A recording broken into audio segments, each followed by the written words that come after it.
Yo, all right. Hello, guys.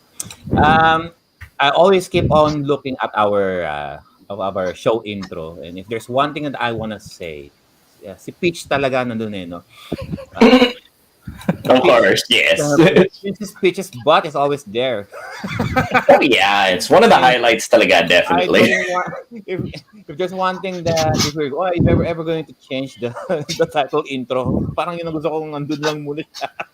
No, no, no. We'll keep it. We'll keep it. I mean, We'll keep it. Hey, hello guys, welcome people to the fourth season of Timeless Gamer, where the games and gamers grow older while the gaming experiences remain timeless. Your weekend podcast show that discuss everything about video games, brought to you by the wonderful people of Pinoy Retro Gaming. And if you are new to the program, just discovering us for the first time, go and watch our previous live shows by going to the Facebook page of Pinoy Retro Gaming or by going to our YouTube page, Timeless Gamer PRG. We are also broadcasting live in our Twitch page under Pinoy Retro Gaming. If you want to listen to us talk, not watching us at all, that's fine. You can also catch the audio versions of our episodes by logging in to Spotify, iTunes, Apple Podcast, and Google Podcast by searching Timeless Gamer. And nagbabalik po. As you can see, there's a four of us here. Nagbabalik po sa aming program. Mr. Juan De Marcos, hailing from of 1, 2, 3 Go. Hello, Sir JDM. How are you there? Kamusta ang weather natin dyan? Good evening. Ito, okay lang. Medyo mainit. Malinsangan. Ah, ano po, Juan De Marcos of 1, 2, 3 Go. Alright, Nagbabalik. nakakaingit ang init dyan. Dito, ang lamig-lamig dito sa nalalagyan ko. currently Tapos, situated in Leyte, yes, remote from his headquarters in representing Cebu. Leyte, Mm. guys. All right. Yes. And let's go naman sa kabilang iba ng mundo.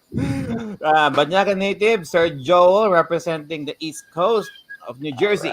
All right. Good morning, good afternoon, good evening, whoever you are, wherever you are. This is the Pinoy Gamer Abroad of the Banyagang Native Facebook gaming channel, part of Pinoy Retro Gaming Network, and currently one of the hosts of Timeless Gamer.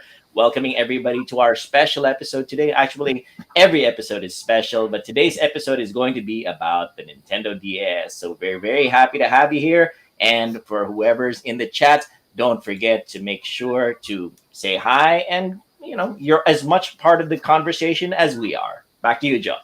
All right. Thank you, Sir Joel. And mabalik naman tayo sa metropolitan area of the Philippines, representing Pasig, Sir Retro Freak, Sir Raymond.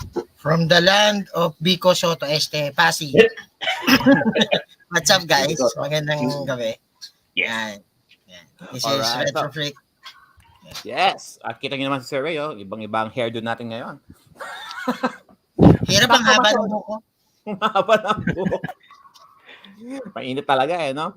So, as previously previously on Timeless Gamer, our last episode. So Previously on Timeless Gamer. Previously, Timeless Gamer. Gusto ko We yun. talked about Sony PlayStation Portable, our fondest memories of the first Sony handheld. And for this episode, sabi namin, okay, we talked about the PSP. Why not talk about the main rival to the PSP, which is the Nintendo DS? So once again, taking over on the helm of the show, our master handheldist, ang mahilig manghipo, mahilig manghawa, Sir Joel. So Sir Joel will once again take over regarding our Nintendo DS. So Sir Joel, take it away.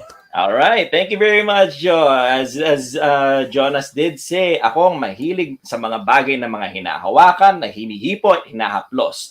I am the kind of guy who loves his handhelds.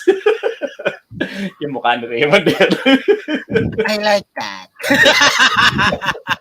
I mean, that's who I am. Aminado ako na gano'n ang aking nature. And talagang yan ang dahilan kung bakit nahilig ako sa mga handhelds ever since nung lumabas sila. So right now, again, today we are doing a semi-sequel of our previous episode.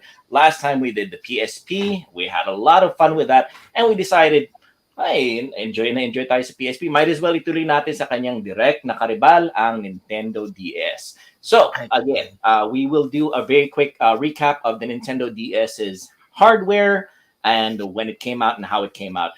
For those of you who are not familiar, the Nintendo DS stands for Nintendo Dual Screen. Siya yung direct na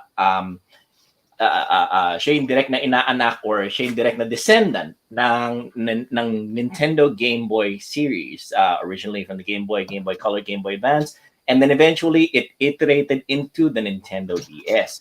Now, the DS being a dual screen, it came out in 2006, if I remember correctly, and if my memory serves correctly.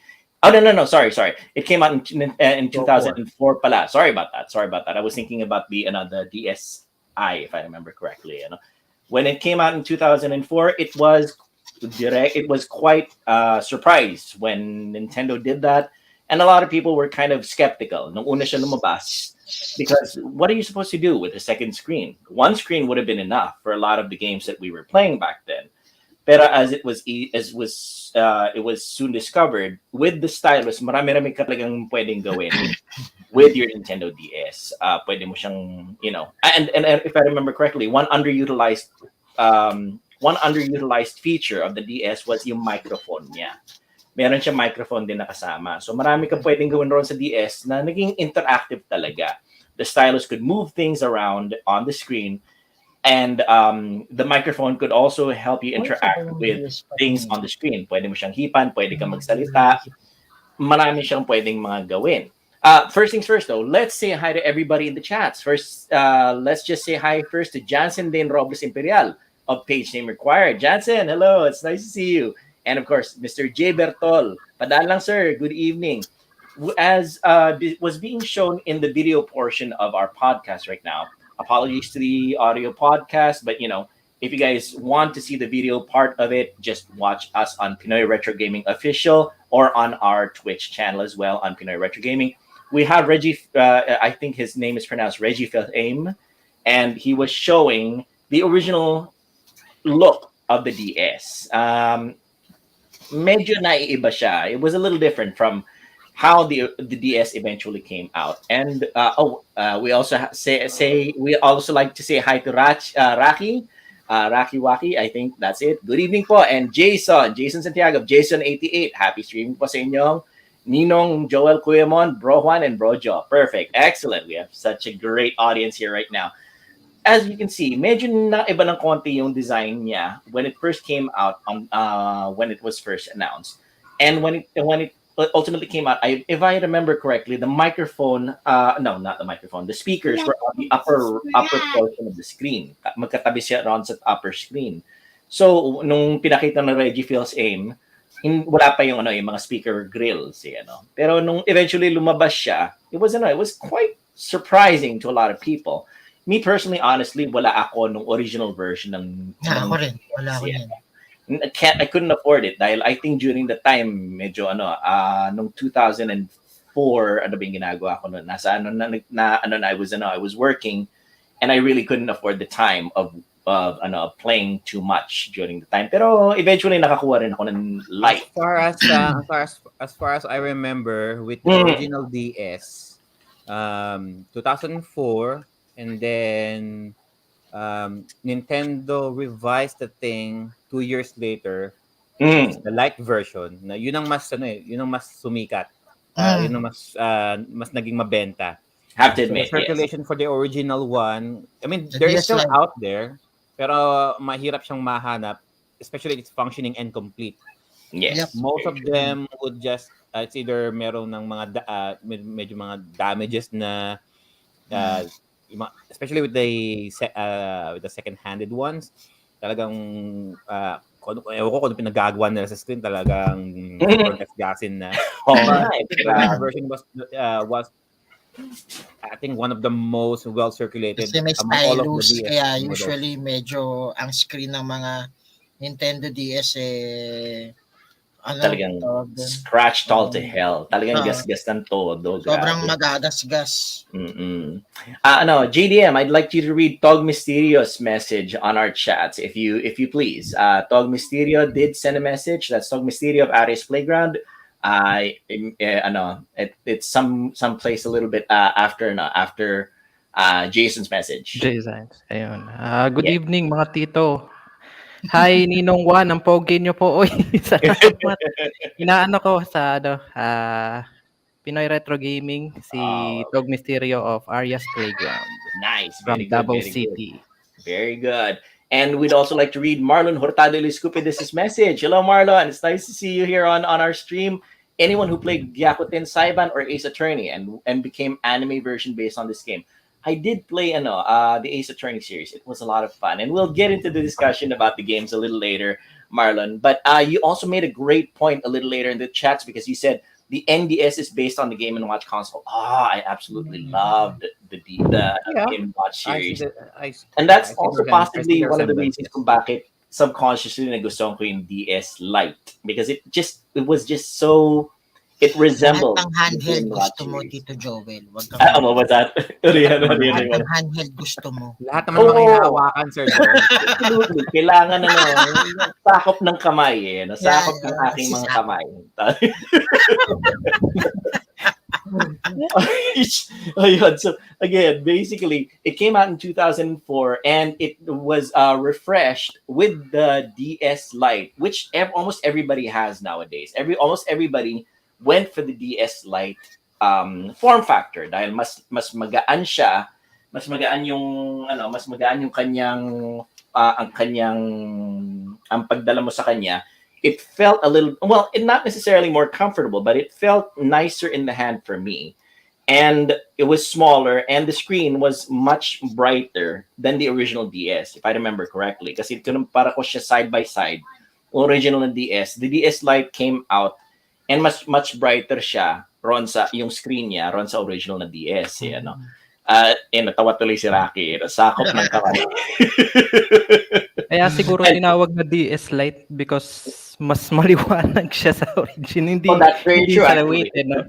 Very true, JDM. Light siya in terms of hawak and light siya in terms of sa liwanag. We'd also like to say hi to Kasam's Gaming, NDS Fat. Let's go. Okay, well, the NDS Fat is actually a very good machine din. Honestly, I wish I had one. Honestly, I sana nagkaroon ako. And really, kung tama si Joe, kung makatiming ako ng isa na hindi sobrang gasgas yung lower screen, baka kunin ko rin siya.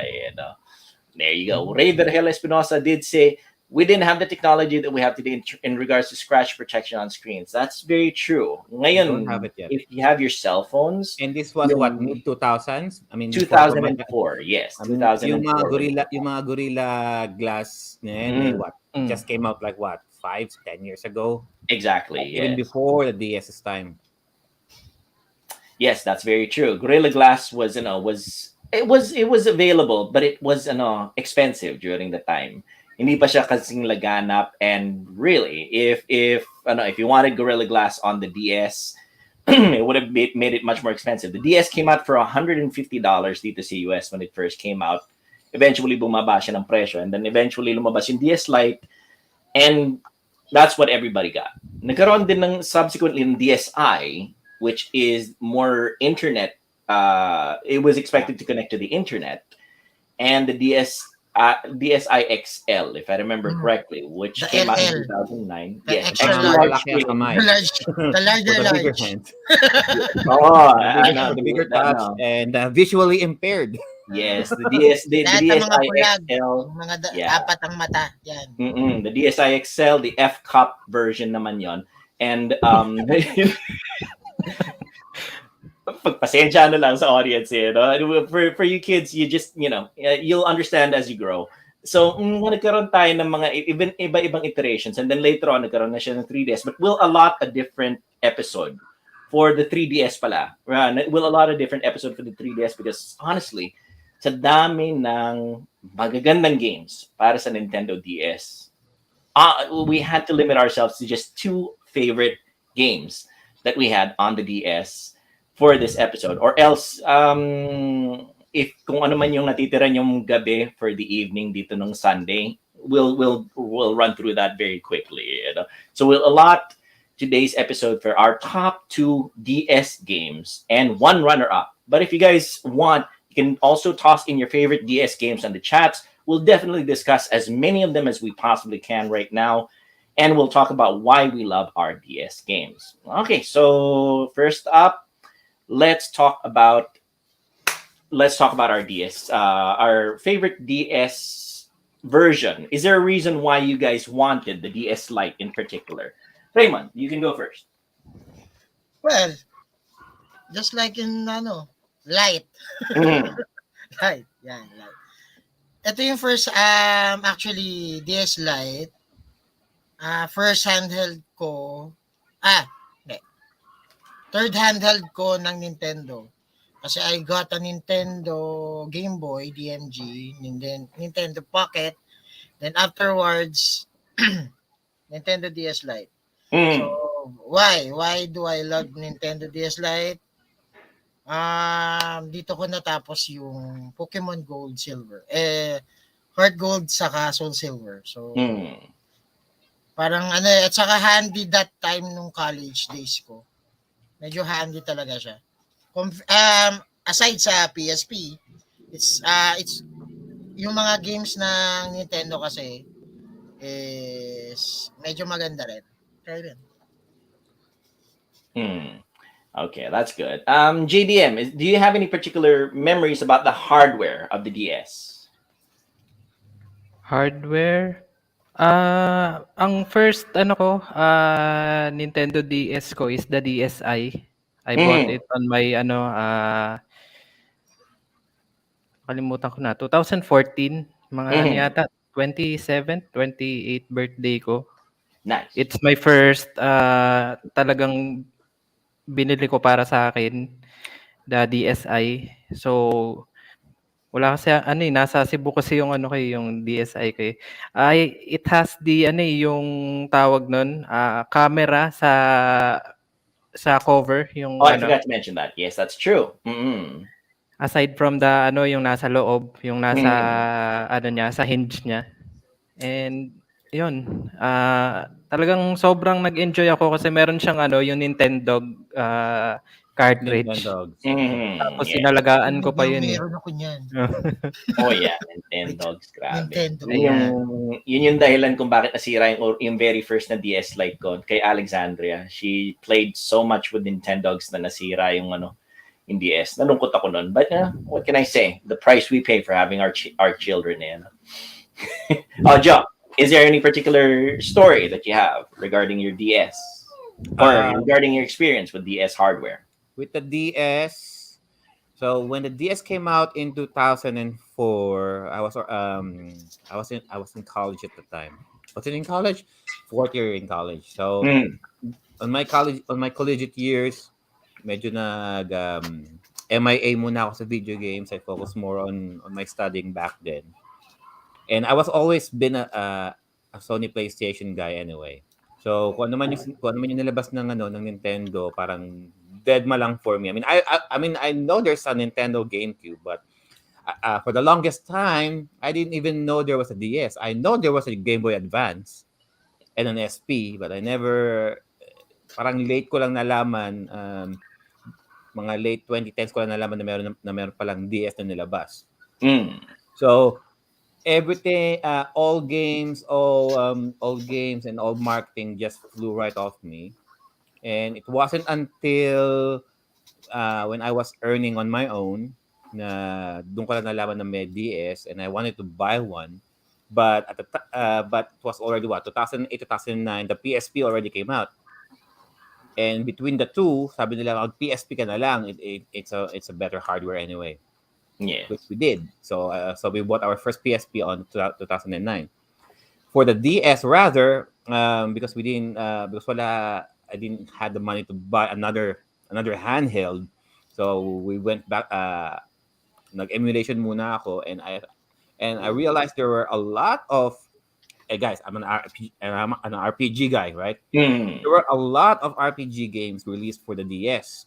So many. So many. And I'm like, and there were a few games that I like about the DS na dinownload ko lang muna and then I played it on the PC emulator. Um, and I'm like, okay, okay sana kung meron sana ako nito. And it's not until just until recently when we decided to do this episode that we have to do we have to do a Nintendo DS special.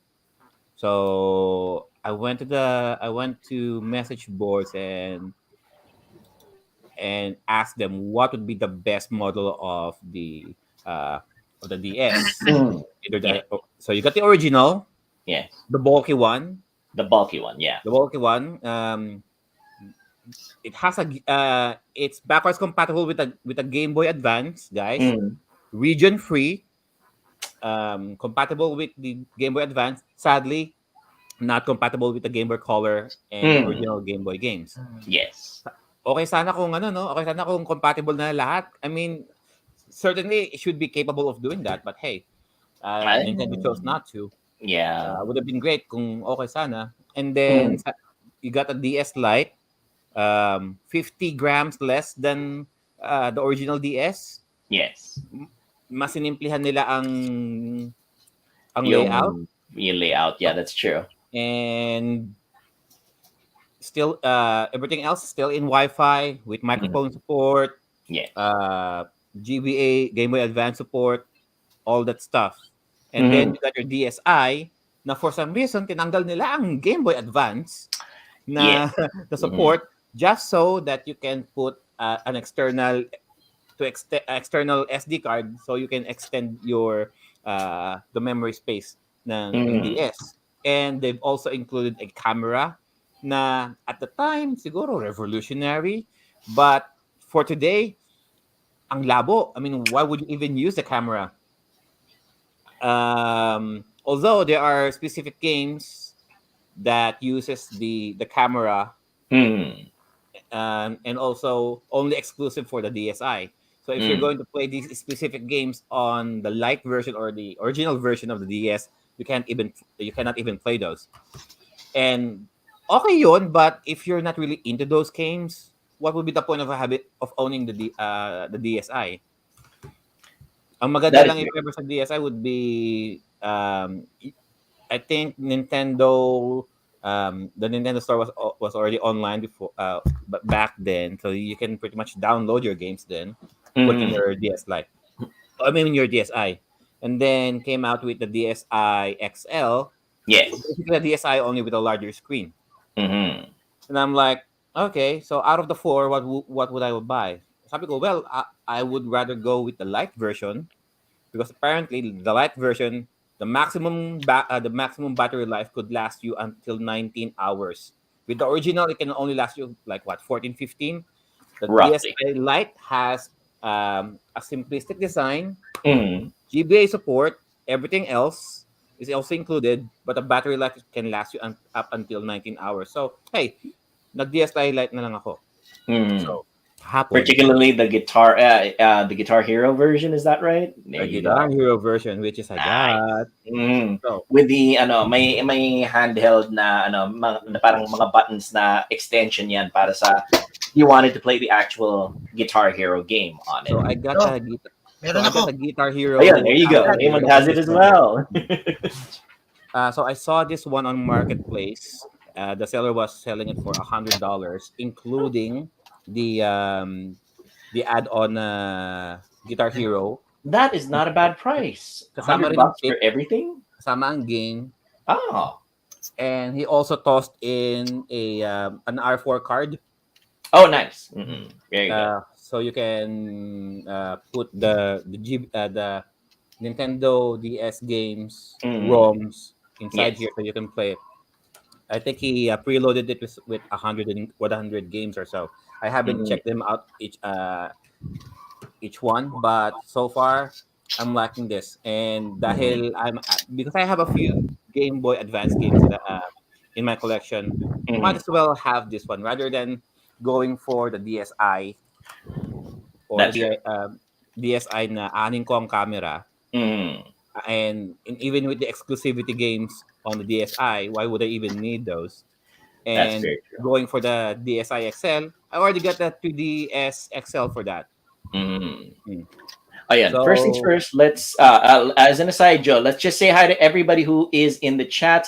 Hi to John Frederick Tuason. Thank you very much. Madaming magagandang RPG sa DS aside from Pokemon. And of course, Carlo Rave. Carlo Rave, looking forward na kung kailan ka susunod na akyat, Carlo. Ayan. Sir Carl, di makaakyat internet. Ayun. Sir Carlo, He akyat, also said that kaya. his favorite game, Carlo Rave did say his favorite game on the DS was Hotel Dusk Room 215. Ang dahilan kung bakit ako bumili ng DS noon. And his second favorite was the sequel, Last Window. I have to try Last Window. I think I have Hotel Dusk Room 215 in my backlog. And he also said Sands of Destruction. That was a great game. Honestly, I played that one. I watched the anime. But first things first, let's say thank you to Jello WTF for the raid. Jello, that's Jello Salcedo Cayabo of Jello WTF. Thank you very much for the raid. We're very, very happy to have Jello's audience with us here on this episode of Timeless Gamer discussing the Nintendo DS. All right, perfect. Tama rin yung guys. sinabi ni Sir Siebert na the original DS, for all of the handheld guys, always go with the original because they are supposedly, it really feels like you're holding something. No? With a DS Lite, sobrang gaan niya that you really need to be careful holding it. Yes. But the DSi, since the original DS is a lot heavier, just like the original PSP Fat, just like the original PS Vita Fat, talagang ramdam na ramdam mo that you really are holding something. No? Sabi nga namin ni Raymond mas masarap kapag malaman. Anyway, Yeah. Mas masarap pag malaman. Yes. Yes. there you go. Yes. Talaga. More cushion for the cushion. Completely agree sa akin si Raymond. Not by means of kasi as a gamer, gusto mo yung relax yung kamay mo with playing games. So kung Yes. hindi relax yung Tama. kamay mo at sobrang payat ng console mo o yung handheld mo, I don't think na hindi ka mag-e-enjoy sa gaming kasi magkakaroon ka ng hand cramps. Cramps, that's true. Tama. So, di ba? So, the chubbier, the better. Tama. Ito yung, Sabi ni the Boss fat, Jeff, the DS Fat is a little bit more curved on the side. Ito kasi Yeah. talagang no, rectangle. and Raymond and I love curves. Yeah. Anyway. Parang Actually, then we all do. ergonomics sa Sabi ni Boss Jeff Sardalia, that's of Tito Popoy Gaming, says, Huy! Gulat kami doon, Sir Jeff. Oh, yeah, there you go. Oo nga pala, since Sir Jeff nandyan and si Sir Joel nandito, they also did a show about Mortal Kombat from yesterday's show. Kwentong bidyuhan. For all of you guys who haven't seen the show, it was a very engaging 1 hour and above show. We're talking about Mortal Kombat, the history and the lore of Mortal Kombat, all of its controversies. Check out Kwentong Bidyuhan episode 3 on Pinoy Retro Gaming Facebook page. Yes, the discussion yesterday was excellent. If you guys want to check the replay, check out Pinoy Retro Gaming official Facebook gaming page for the replay and Twitch as well. Let's see. Okay, mabilisan na showcase lang muna sa atin kung ano yung mga ano natin. JDM, excuse ka dahil yung yung hardware mo nasa Cebu. I have the red DS Lite, and I have the silver. I have the red DS Lite, and I have the silver DS Lite as well. I have the same DS, yung red. Oh, nice, very good. Yeah, yung red one is right here. As you'll notice, they're not very much different on the inside naman. Pare-pareho lang siya. It's just different shades. And like a little bit of a repeat from sa nangyari last time sa PSP ko is meron pa akong isa pa na hindi ko pa nabubuklat, Raymond. Okay, unboxing guys. Let's go. Unboxing guys. Pokemon version. Anong version to? It's the limited edition. Sandali, I can't. Black. Yeah, I think it has. Who is that? Who is that Pokemon? Platinum. Dialga? You guys would know better than I would kung anong klase yan. Yeah, kung anong klase Pokemon yung mga yan. Same, same. Unboxing guys, let's go. Same Guys, problem that I had Captain last time One with the for PSP. unboxing. Again, dahil It's all about magtitibay. unboxing Honestly, right now. the only reason lang talaga na hindi na nasira yung original na DS Lite ko, nalungkot ako noon, was binigay ko kay Alexandria when she was 2 years old and she had so much fun playing yung Nintendogs na talagang when she hit yung stylus on the screen, sunod-sunod malalakas. She had no control over her hands back then. Nabasag yung lower screen. It's talagang nag-black, yung may black line ron sa gitna. So, I mean, nilibing ko na lang yung DS Lite ko na yun, full ceremonies and everything. I had a lot of fun with it. Pero yun, that was the reason why I lost one DS Lite. And these are my extras. Matitibay yung mga DS Lite unless ay bigay nyo sa inyo mga toddler na anak. Ayun. So yun. Huwag yun ang upuan ng mali. Yes, that's another thing. I think it was Carlo who said that the wonky hinge is also the problem with the DS. Ito yung problema niyan, yung hinge. Yan. Yes. Pero even though na may, kunyari, loosen na siya, it works perfectly fine pa naman eh. Kaya katulad yung sa akin. Oh, that's true. Actually, a lot of people modify their DS Lites na kapag nasira na yung upper part, they take that off completely and they just use the lower part as a Game Boy Advance talaga. Which is very cool. I'd love to get one in the future. They call it the GBA Macro. The Game Boy Advance Macro. If you guys check out Etsy or eBay, meron mga ganon. Mga mods talaga na yung lower part ng DS Lite is nagiging Game Boy Advance na. Alright, Baruna Royka says, crack yung sa akin. Oh, that's sad. Yeah, I'm sorry to hear that. Ito. Pero it works perfectly fine. And of course, we also have a message here from Boss Jeff Sardalia of Tito Pope Gaming. Kailan mo po ipapadala sa akin yan, Tito Joel? Bakit nauna ka, Tito Poy? Actually, naka-reserve na yan kay Sir Ray. Sir Poy. Naglalaro ka ba ng Pokemon? Hindi ka naglalaro ng Pokemon ah. And of course, and Civilization TV. I think that's the call sign. I completely forgot by Gamitagle. Am I correct on that one? Welcome po our audience from Twitch. Yes. Who says gusto ko din magka Nintendo DS para makalaro ako ng Castlevania Dawn of Sorrow at Final Fantasy Tactics Advanced Grimoire of the Rift. Not sure if tama ang title. Those are good games. I've heard tell from the Castlevaniacs here in PRG. Now, that's actually the perfect segue to our favorite games on the DS. We're not going to narrow down our categories for this episode. We'll narrow down the categories in the future episodes, siguro. Right now, we'll just do our favorite overall.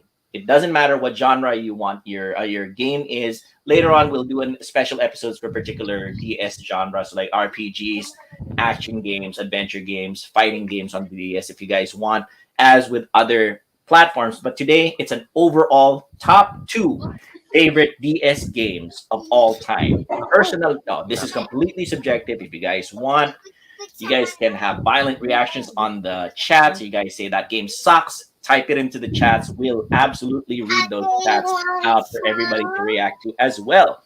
So Alvin Luis Arroyo Delgado says, nice or noise. Is that how you pronounce it? Noise. All right. All right. Nandiyan ka pa? Yes. Gusto mo ng DS Lite? So, we'll do top 2 favorite games, starting with JDM. Let us hear your top 2 favorite DS games, JDM, and one runner-up. So, take it away. Yes, top 2 favorite Nintendo DS games. Mahirap pero talagang pumili ako. Second place, The Legend of Zelda Phantom Hourglass. I think Legend that of Zelda Phantom Hourglass. Yes. Doon ko talaga na-experience yung gameplay ng Legend of Zelda na hack and slash. But you do it with the stylus kasi sa lower screen. To attack, you can just tap the stylus on the direction that you want to attack. You also have the ability to draw a circle para ano siya, parang spinning attack, something. Tapos, meron din siyang overworld. You can draw certain shapes or lines para Yeah. mag-teleport yung niya, yung kasi it's surrounded by water. Yan, kung makikita nyo may mga water. Mm-hmm. You can draw lines or yung figures to teleport you sa quadrant na yon ng sea. Ayan. Mm-hmm. Then I think this is the first Legend of Zelda talagang nalaro ko na na bigyan ko ng oras. Kasi I wasn't yung exploration, yung Legend of Zelda is not really my cup of tea talaga. Pero yung etong Phantom Hourglass ang tumatak talaga sa akin na Legend of Zelda game. And naman, first place. Before I go to the first place, runner-up is Dragon Quest 9, Sentinels of the Starry Skies. Oh my gosh, Joe, that is one game. If you haven't played any RPGs on the DS, that is the RPG to hit. JDM, describe why. DQ5. DQ9. Sentinels of the Starry Skies. Dragon Quest 9. Yeah. Around 2014 mga yata. A few months after nang nabili ko yung first Nintendo DS ko, DSi. Na-discover ko rin yung Dragon Quest 9. And Sentinels. maganda yung niya, yung gameplay niya maganda. Ayan. Yung na ganyan yung experience ko nung nalaro ko 'yan. You have the yung cast ng ng party. You have the option to customize your class, your yung gender, and that is something new to me kasi yung madalas na nilalaro kong mga RPG games is fixed na yung mga characters eh. Ito kakaiba, pwede kang gumawa ng party na yung kung yung fit yung gusto mo talaga na classes, iba-iba. You have the warrior, the bard, and the priest. Tapos yung yung nagustuhan ko talaga is yung parang comics. It was yung meron siyang humor. It has the humor of parang childhood na child humor na, for example, yung mga nila merong time na kapag magte-teleport ka, you use the angel wing ba yun to teleport somewhere. Tapos pagka nasa loob ka ng dungeon or lilipad siya yung animation. Kala mo, pwede pala mag-teleport tapos biglang babagsak yung character mo, nauntog pala siya sa scene. Exactly, yeah. That was funny. Kaya pala siya may wings, no? Oh, yes. Siya parang guardian something of a fig tree. Yeah. And let's not forget, the artwork is done by classic Akira Toriyama, the guy who does the artwork for almost all, actually I think all of the Dragon Quest games. Ball. Talaga. And it has yung art style is same with the Dragon Ball talaga no? Yes, exactly. And it's got a great storyline as well. If you're at all interested in good storylines, hindi ka madidisappoint dito sa isang to. This is a really good one, Joe. For you as an RPG guy, you'll definitely enjoy this one. Regarding with DQ9, for the longest time, guys, Dragon Quest 1 up until Dragon Quest 7, hindi mo nakikita yung party members mo when you're doing battles with the enemy. And then DQ8, doon mo na nakikita yung party members mo kasi from DQ1 to 7, as in parang first person view ang battle system. You don't see your characters, they just attack. Makikita mo na lang yung makalaban mo na sa harap. And then when you press attack, you just see somewhat slash slides, magic, but you don't see them doing them. With DQ8 and DQ9, talaga nakikita mo yung mga characters mo actually doing something. And I prefer my RPGs like that, where you can actually see your character. For the DS, you got DQ5. I think it was only Japan, and then DQ9 was localized for the Western market, and Dragon Quest Joker. Yes. Although eventually they did Joker come kasi out with Dragon parang Quest.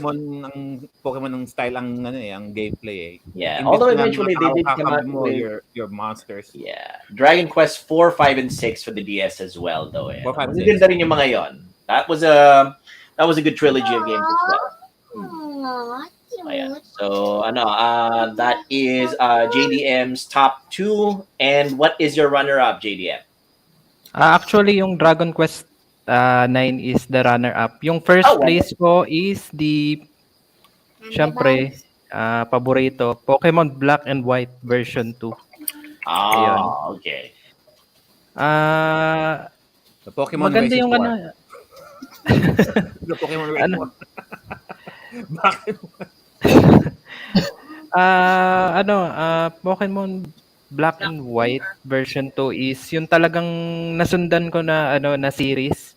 Kasi yung mga previous games like yung Diamond, Pearl and Platinum, hindi ko siya hindi ko siya naabutan. Hindi ko siya nalaro kasi dahil nga late na ako nagkaroon ng DS. So ito talaga ang naabutan ko na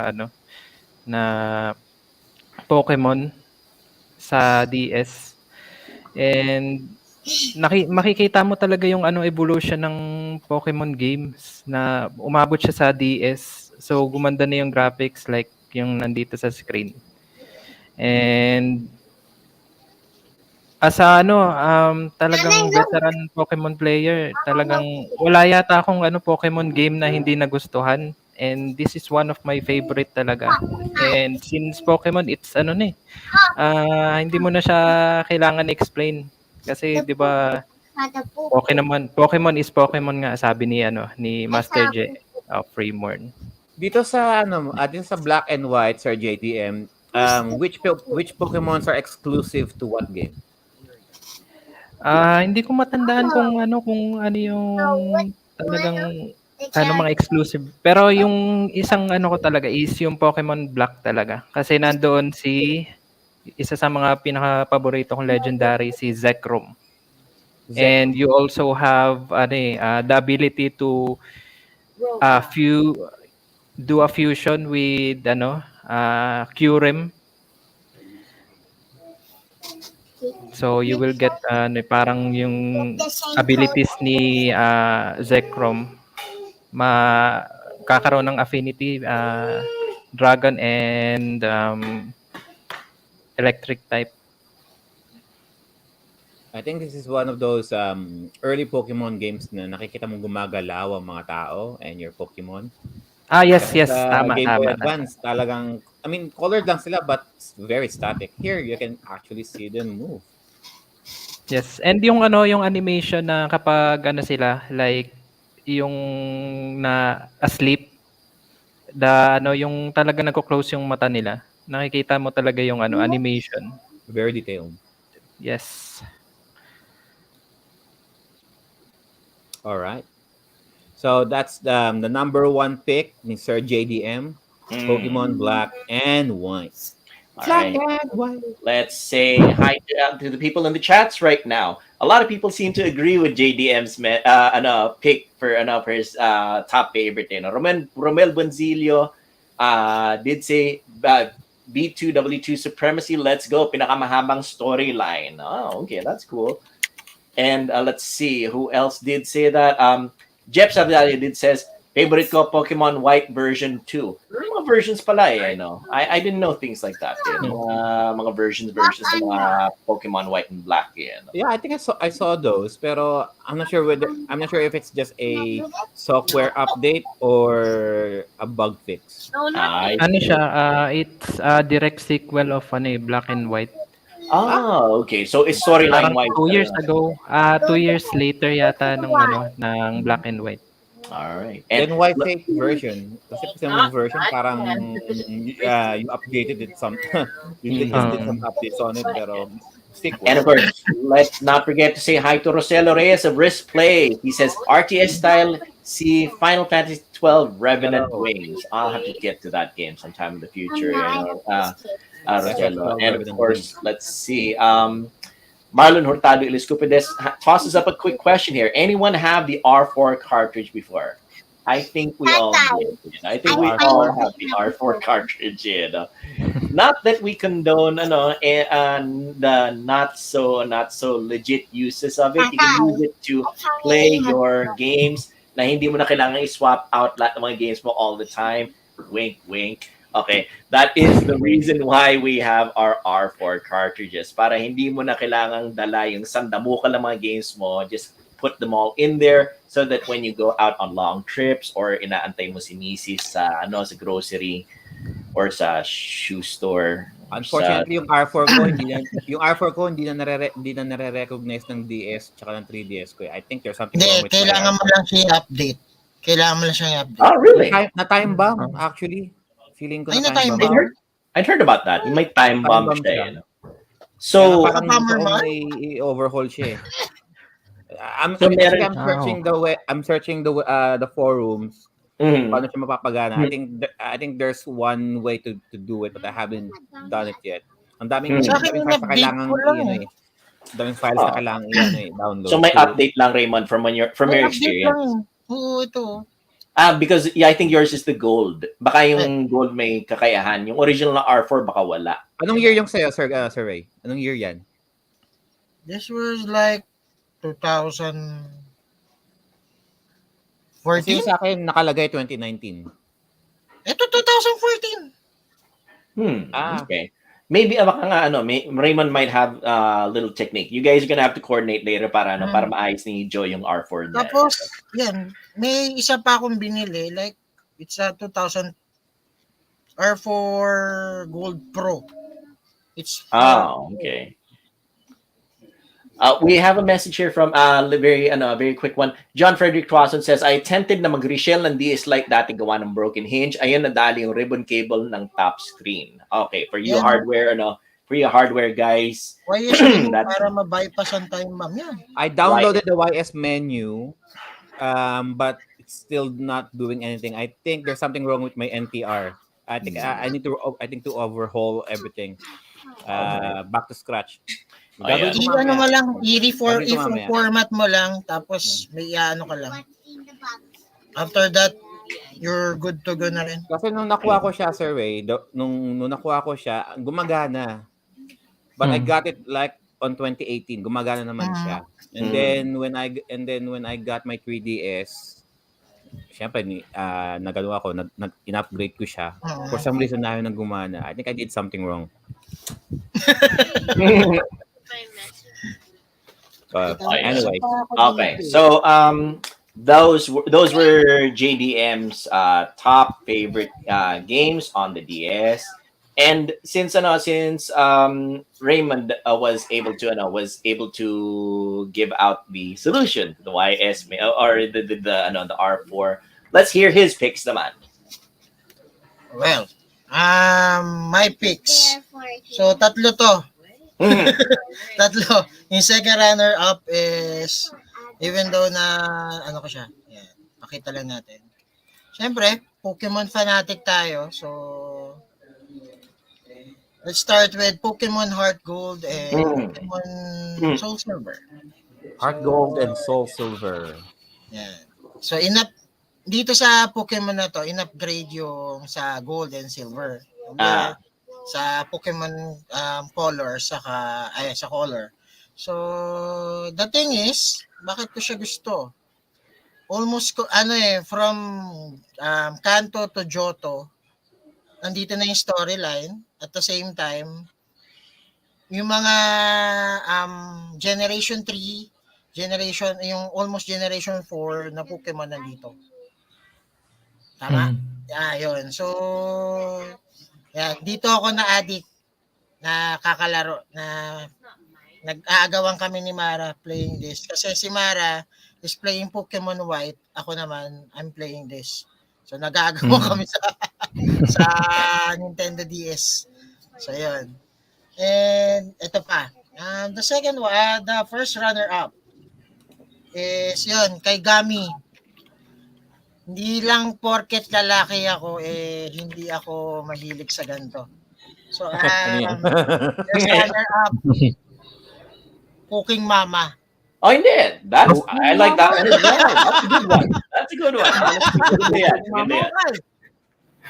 Cooking Mama, pwede mo ano yun to, ha? Like, Actually, the whole Mama series, yung Cooking Yes. Mama, Gardening What? Mama, Crafting Mama. It's a whole series pala talaga. Oh, Mama yes. Sita. Mama may mga Sita, gardening donde está? pa to.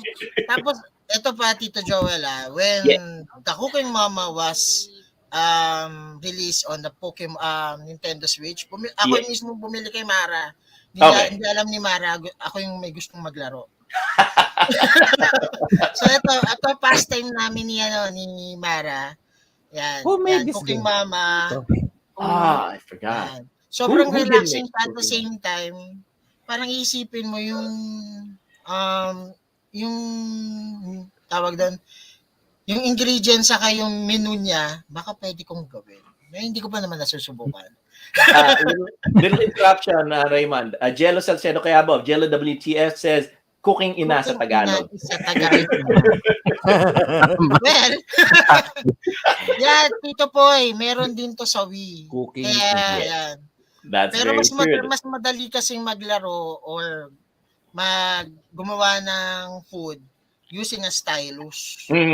So, ang Cooking hirap kasi in pag sa this. Wii, yung sa Wiimote, mahirap kaya nakakangalay. Cooking So, ng ina mo. Oh, yeah, there you go. Anyway. Yun ang part 2.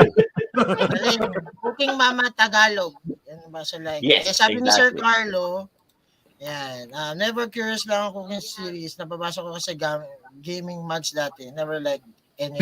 That's all right. That's all right. We all have our preferences. And actually, Sir Carlo, hindi ka kasi nagluluto. And actually, we have a Nagluluto message kami, here Sir from Carlo, guys. we have a message here from Baruna Royka, who is Gamitagle, if I remember. Oh, is that right? Baruna Royka, Gamitagle. Is that right? I could be wrong. He says, relaxing yan, pero sometimes yung instruction and time nakakapanik. Actually, I disagree with you, Gami. Yung Cooking Mama, ako nasi-stress ako ng todo dito dahil minsan dahil kama madali, and of course kapag nagalit si mama o nag-aapoy yung mata So so why not just make a crossover between Cooking Mama and the Diner Dash series? So nilulutuin mo. Gusto ko to. Yes, major difference between Cooking Mama and Diner Dash is a time management game where you have to arrange people sitting down ron sa diner, take their orders and things like that. With Cooking Mama, you are directly involved with cooking the food talaga. And you have to cook it to Mama's perfections or else she'll be sorely disappointed with you. So, meron ako nakikitang meter dito, Sir Ray. Kailangan mo pindutin on time. Tama yung luto. I'm guessing. Yes. So, hindi pambabae lang tong Cooking Mamang to, Lalaki rin to, pang matunto kaya. Para matutong magluto. That's virtually. So, yun. So, si Mara, natutuwa sa akin ngayon. Pinagmamalaki ko yung pagiging kusinero ko sa bahay. Tapos, ang winner ko is ito. Tan, Mar. Yan. Drum roll. Yes. Yan, may favorite. Favorite ko to. Isa sa favorite ko to. So, it's Mario Kart. Oh, Mario Kart. Good choice. Teka, nasaan na ba siya? You can never go wrong with Mario Kart. Yung Romel Bencilio says in the chat, Tito Joel, sukatan ng pasensya yan, Cooking Mama. Yes, completely agree. Agree ako dyan, Romel. Grabe. And John Frederick Quason says, ako nilaro ko once Princess on Ice. I don't think I've ever tried that. JDM, us being the connoisseurs of the obscure, we definitely have to try that one, right? Yan. Yun. Sabi ko nga, Mario Kart. Bakit Mario Kart? Well, para sa akin, ito yung pang-relax na game ko pag walang magawa. Ng oras to kill time at the same time yung eagerness mo na makuha yung 3 star for getting the gold cup. Yan, parang sa akin yun challenge sa akin. Saka hindi ako masyado mahilig sa mga may gulong na games like this, yung mga racing type. Pero with this Mario Kart, medyo nahiligan ko siya. Hindi ako mahilig sa mga racing type games, pero Mario Kart is somewhat iba. So, mas nag-e-enjoy ako sa Mario Kart. Lalo na yun sa DS. So, yun. Good ako dyan sa Mario Kart DS, Dry Bones. Ayan. So, ayan. So, that's my 3 games sa Nintendo DS dito, Joel. Actually, ang maganda sa DS ng Mario Kart, at least nakikita mo kung nasaan ka sa field. Kasi for with your SNES and Game Boy Advance, as in itong top view lang yung nakikita mo, yung third person view lang yung nakikita mo. So hindi mo alam kung nasaan yung mga nalagpasan mo or nasa harapan mo na habulin. At least dito nakikita mo kung nasaan ka talaga. Bale yung overhead na view, you can overhead view. Yung kung ano mga padating na mga turns, kung may mga padating na mga items no. That should be helpful. Para mas titingin pa nga ako sa top view, hindi ako titingin sa third person Mas may coordination ako kung titingin ako sa top view oh. That's true. Yung overhead view mo Saka, karting games din naman kasi parang easy to play, hindi katulad ng like Gran Turismo or mga racing games talaga. Tsaka you have switches and toggles yung mga nila gears, yung mga ganon, tires. Eto pagka nilaro mo, parang lang race race you tayo know what, Joel? Back top view because it keeps going back. Kasi sa Road Fighter top view top view tayo sa Road Fighter Road Fighter sa Road Fighter. You remember guys, Road Fighter sa NES? Top view yun. Kaya masanay ako sa top view. Masama ang loob ko dyan sa Road Fighter dahil ang ganda-ganda ng andar ng kotse mo tapos biglang may lalabas sa Superman Road sa side na madidistract ka. Tatama ka sa kalaban. Dahil yung Superman, ibig sabihin nun, okay na yung andar mo. Madidistract ka, tapos makikita mo, tatama ka na lang sa kalaban mo, mabagya ka na ron sa pader. This is for the collectors though. I forgot to mention, since Raymond actually mentioned Heart Gold and Soul Silver. Raymond, kung meron kang Heart Gold dyan sa Pinas, just to let you know, the loose price of Heart Gold is $96.67. So around what? $100, roughly about 5,000 pesos. Yung Pokemon Black and White ni Sir JDM, how much po siya going now? Let's see, Pokemon and the complete. Black. The Black is actually coming in for complete. Let me just double check that. Price charting is a little slow today, pero in general, dang, it's a little hard to know. It's a little hard. I'll look that up a little later, Joe. Pero right now, the Pokemon Heart Gold for loose price is $96.67. If you actually had it brand new, Raymond, as in nakaseal pa siya, you would be able to sell it for $289.85. Close to $300 yung presyo ng sealed price niya. And get this, if you had it graded, as in talagang nakasarado pa siya sa plastic na may graded by WATA, meron mga grading authorities ngayon you can sell it for $1,600. For the Pokemon Black, you got it's for the complete price, yung as in used na pero kompleto, $86. If you're going to buy it brand new, as in untouched, $270. Same goes with Pokemon. I'm not sure with White kung mas mura siya.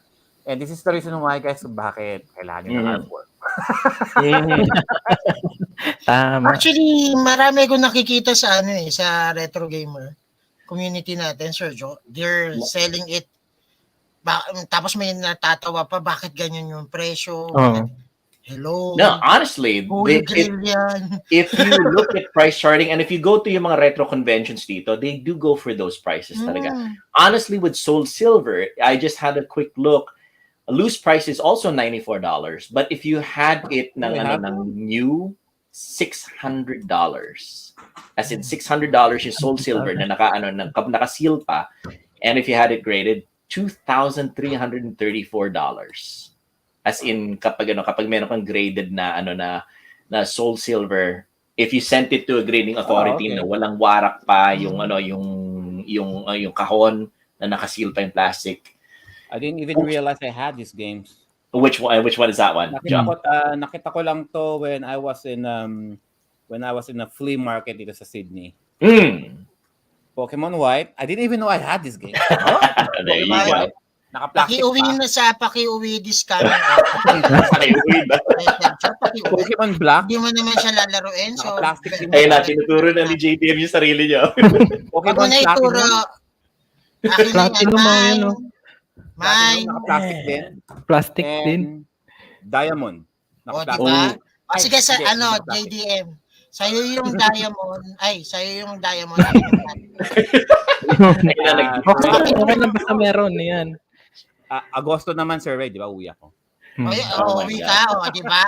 Dibs. Ayan, we have a message here from who says, wala kasi reprint yung HGSS, Heart, Gold, and Soul Silver. Sabi nila magkakaroon daw reprint. Di ako nakakita. Puro Platinum and Black and White lang ang reprint sa Data Blitz before pandemic. I see. So that's probably one of the reasons. It's if you had that, if you had it new, tapos nakalimutan mo, sinaksak mo lang sa sa kanto, nakalimutan mo lang laruin, and it's sealed, you're sitting on a gold mine. Honestly, you're rich already. Ano mo na, ipag-grade mo na, ibenta mo na, tapos magbayad ka na ng bahay mo,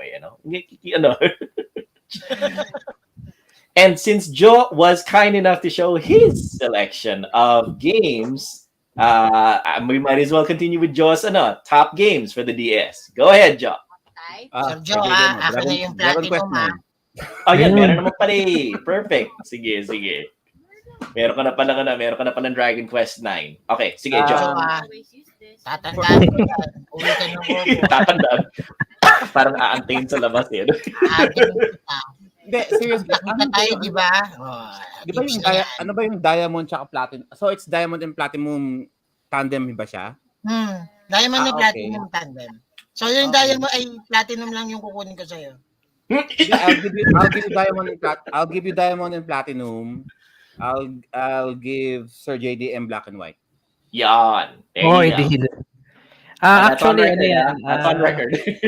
Tatlo kasi yan yung Pokemon, Diamond and Pearl. Yan yung talagang official release. Yan yung sa Gen 4. Pearl, Diamond, saka Platinum. Platinum, Bale yung Platinum is yung enhanced version ng Diamond and Pearl. They added yung mga sa Game Boy Color, you have you have gold and silver, tapos yung enhanced niya is crystal. Pagdating sa Gen 3, sa Game Boy Advance, you have ruby, you have sapphire, enhanced niya is emerald. Yeah, okay. Sa DS, you have platinum, you have pearl, and you have diamond. Yung enhanced niya is platinum, gold, pearl, and diamond yung niya. So, yun lang. Sabi ni Sir Jeff, yung DS daw sa kanya. Nakakuha ko nga lang yung DS, Sir Jeff. Oh my God. Tapos sabi naman ni Sir Jello, kanya daw yung platinum. Hindi, sa totoo lang, guys, when I saw these Pokemon games on the doon sa flea market, nagbabasa lang ako if I can see some games that I like. And they were just there.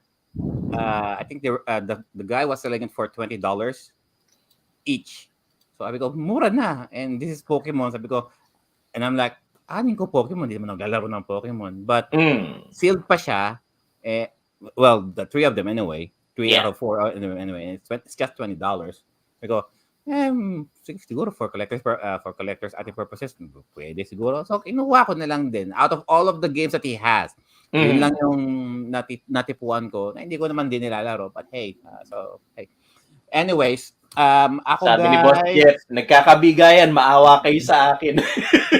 Bakit? Umakyat ka ba? Hindi ka umakyat. Kung umakyat ka, nabigyan ka. Oh my God. For me,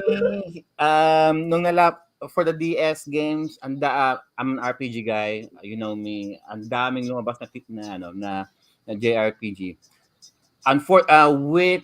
Kasi on the 7th generation ng games, the seventh generation of consoles, it came out with the GameCube. But a lot more RPG was focused um, on the DS because it's easier to program. Kaya halos lahat ng mga game programmers came to the DS rather than the GameCube. And even though na may GameCube, most of the RPGs na talagang sumubok went with the PlayStation 2.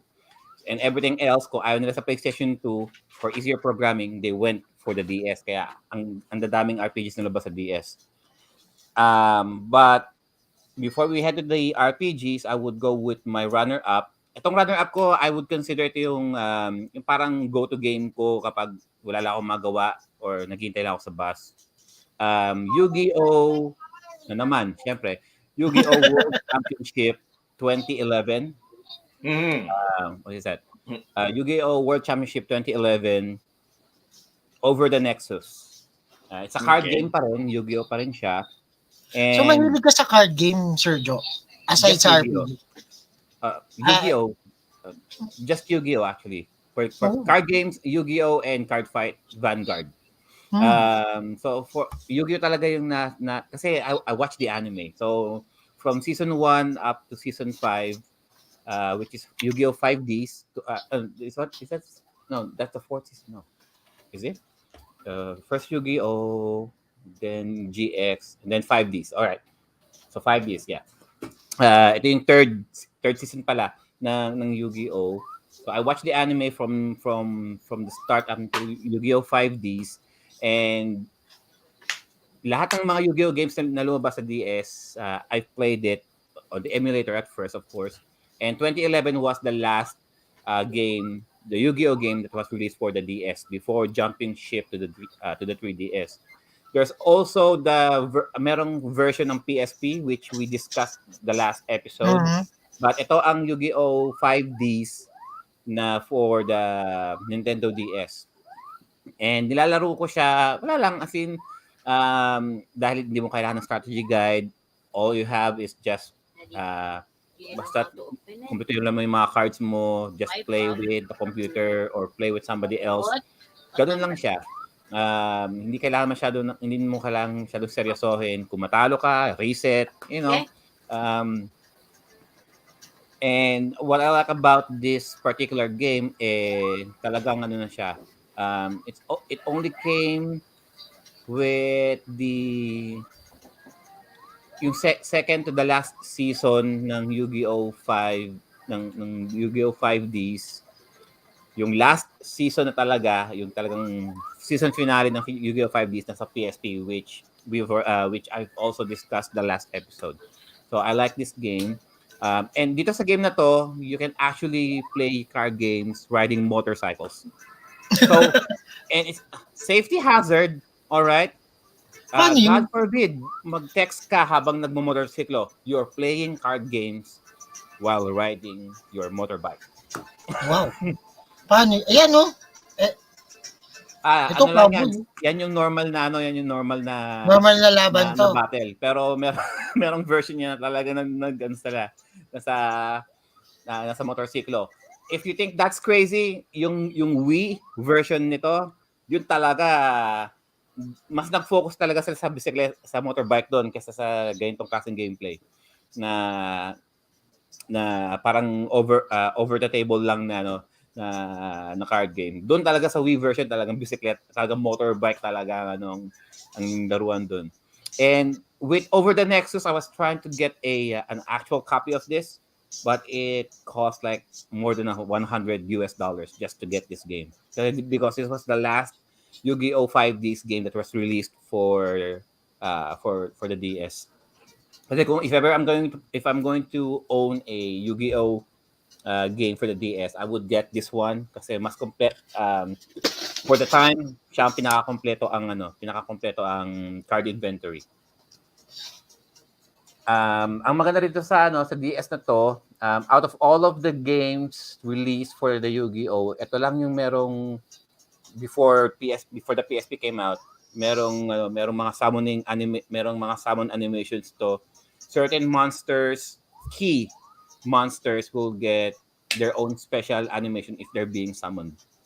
Not all of them, some of them, yung mga special cards lang. So, but you can turn it on and off. You can turn it off kung ayaw mo makita yung animation kasi it takes, sige, napakita ka, ano naman ngayon. If you want to be more simplistic, turn the animation off, just play the usual boring card game as God intended. For my top 2, as far as RPG goes, and there were a lot, ang hirap. Yes. I got 4 here out of all the collections that I have. I got 4 that I can probably pick, but I can only pick 2. No, you might as well show For them too. number 2, I would give it to The World Ends With You. Twewe, yes. The World Ends With You. That's a good one. Yes. That's the original The World Ends With You game. And that was remade for the Switch, and the World Ends With You Neo was released just recently for the Switch and PS4. Now, what I like about Square Enix ba to? out of all of the that's a PS Square Enix games, game. Square, if I remember correctly, or was it just Square Enix game, and out of all the JRPGs released for the DS, parati siyang na-mention kasi it's an action RPG, but yung kanyang gameplay and at saka yung game design niya kakaiba. Out of all of the 2D RPGs that were released out of date, na ito yung talagang parang cel shaded talaga na pagka-drawing, hand drawn talaga. And it focused more on Akihabara, Shibuya, the metropolitan area ng Japan. And if you're in Japan, there are certain locations here na talagang mare-recognize nyo. They were very detailed talaga with their background design, na for those people who are well malamang sa malamang kung hindi ka taga Japan, hindi ka makaka-relate, but if you are going to this game, you'll know certain locations. Dito yan. Dito, nakapunta na ako dito. Ganda ng art style eh. The art style is great. There's something, ang maganda sa dito yung kanyang art style. Yung art style niya talaga. And comic book style na merong dialogue. May dialogue box sa'yo. Ganda. And the gameplay itself, kakaiba din. Hindi siya turn-based. It's more on action-based. I think this is one of those games na mas okay kung meron kang stylus. Sir Joel. It's true. That's one of the few games that talagang you cannot get the full experience without having a stylus. You can play with the stylus, but it's a lot easier with the stylus playing this game. Yes. Ang story nito would be there's this bunch of teenagers na they're in the main focus ng game is in Shibuya, in the city. And then there's this parang telepathically may naririnig sila na these chosen people are inside a Reaper's game, na telepathically makakarinig sila ng certain task na kung hindi nila gagawin, mamamatay daw sila, kuno. And at first they were hindi lahat nakakarinig hindi lahat nakakarinig ng telepathic order na yun. I mean, there's only a few. And there were people who were skeptic about it. They ignored the order, and then boom, meron na sagasaan ng na isekai, basically. Na isekai siya ng raccoon. Survival. Yung gameplay mo. Mga nasagasaan ng bus, mga na-aksidente because they ignored the task being given to them. So, itong mga to, so they were given certain tasks. Find this, go to here, fight this person, mga ganyan. Collect this. Random task talaga siya. And then, eventually, you'll fight other people na parang point system. So, you're battling them out. You're fighting you're competing against each other. And then, there's this parang grupo na parang mga boss parang mga sila yung parang mga members ng elite ng Ender's Game na sila yung medyo mga point kill, ano, necessarily, para sila mga player killers na talagang ang target nila yung mga baguhan. Kasi the more points you get, the more rewards. Ako makakulangot sa live. Ay, nakamute. Hindi pala ako nakamute.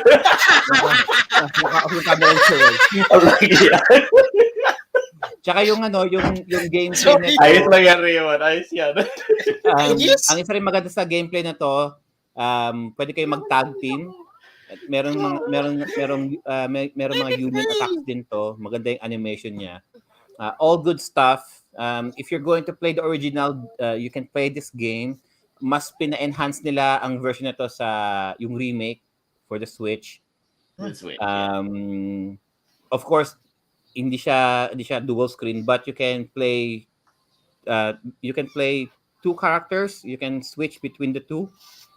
Kung gusto mo yung you can play either one. Yung first character will be on the top, the second character will be on the bottom.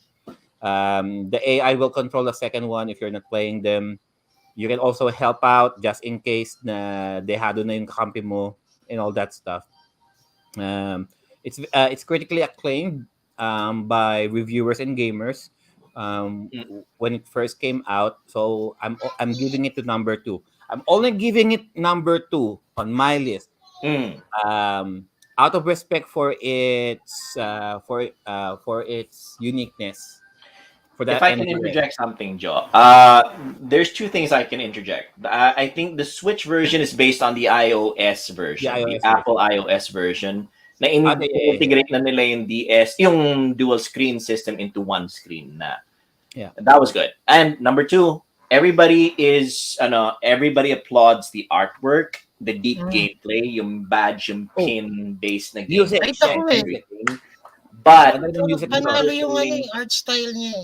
Me personally, I attribute this as yung umpisa ng like ko for J-pop music. Yung music niya is top notch. If you guys listen to some music niya, J-pop, it's very, very good. If you guys want to listen to good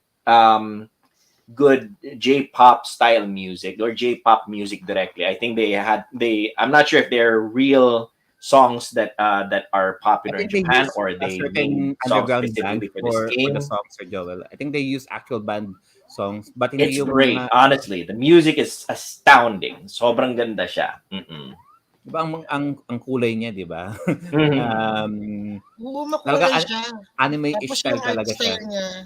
Parang graffiti style na. Yes, street graffiti style. Street art style ganun. Yes, street art, Ayan. So to continue, Joe, you said that you gave it number 2 to defer to the number 1. I'm only giving it number 2 because it's an action RPG. I see. Okay. It's only action, and I'm a turn-based guy. Me and Sir Joe, we're turn-based guys.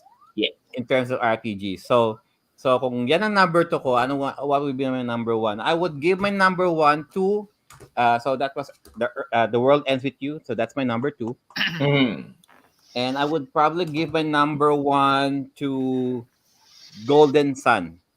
Good one. I could have given it to Radiant Historia. I could have given it to Suikoden Tear Cries. Those are great ones. I would probably give it to Golden Sun, Dark Dawn. I played the first 2, Golden Sun and the Lost World sa Game Boy Advance with the emulator. For its simplicity, it reminded me of the SNES turn-based role-playing games, sprite-wise 2D graphics, magic, attacks. As in simple lang, as in walang no BS. I mean, it's just straight up turn-based magic, sword fight. That's it. Quest, adventure, save the world, fight monsters, get the MacGuffins, and then that's it. For the Dark Dawn, the Dark Dawn happened 30 years after the second game. It focuses more on tumanda na yung mga characters from the first games. Ito dito yung mga anak na nila mga bida. Their sons and daughters are now the heroes of the story. And to be honest, parang ang cheap nga ng Camelot being the designers of this game. Kung ano yung itsura ng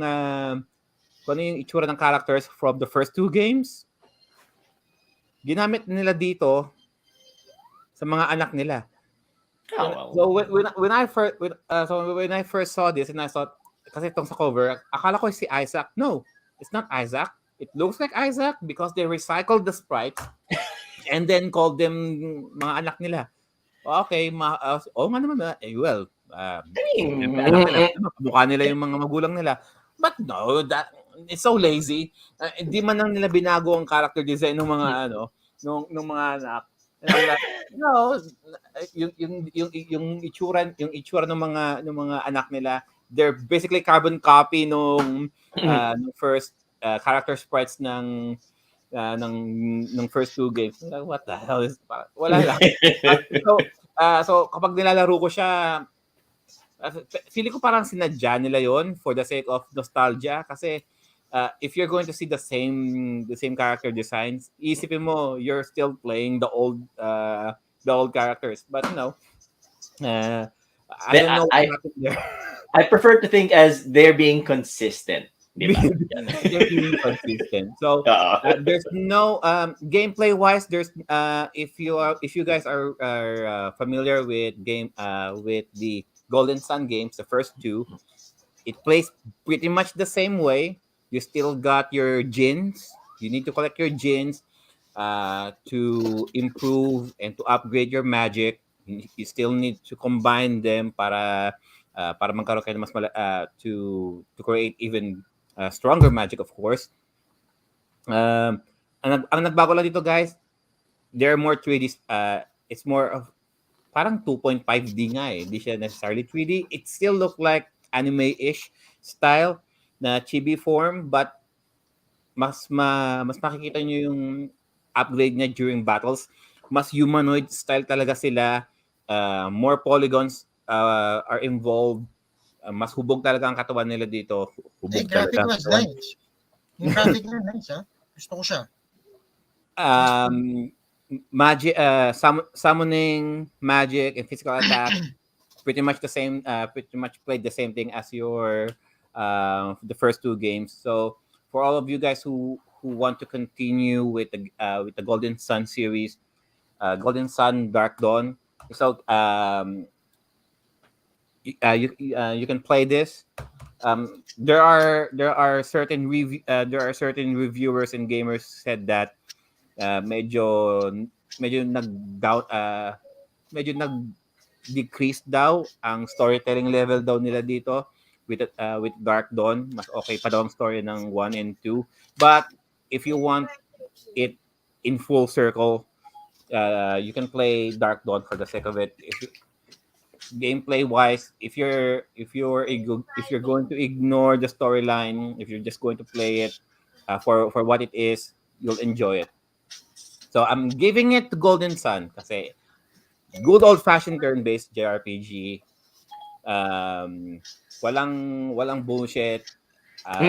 Summon, magic, attack, just like we like it. That's how me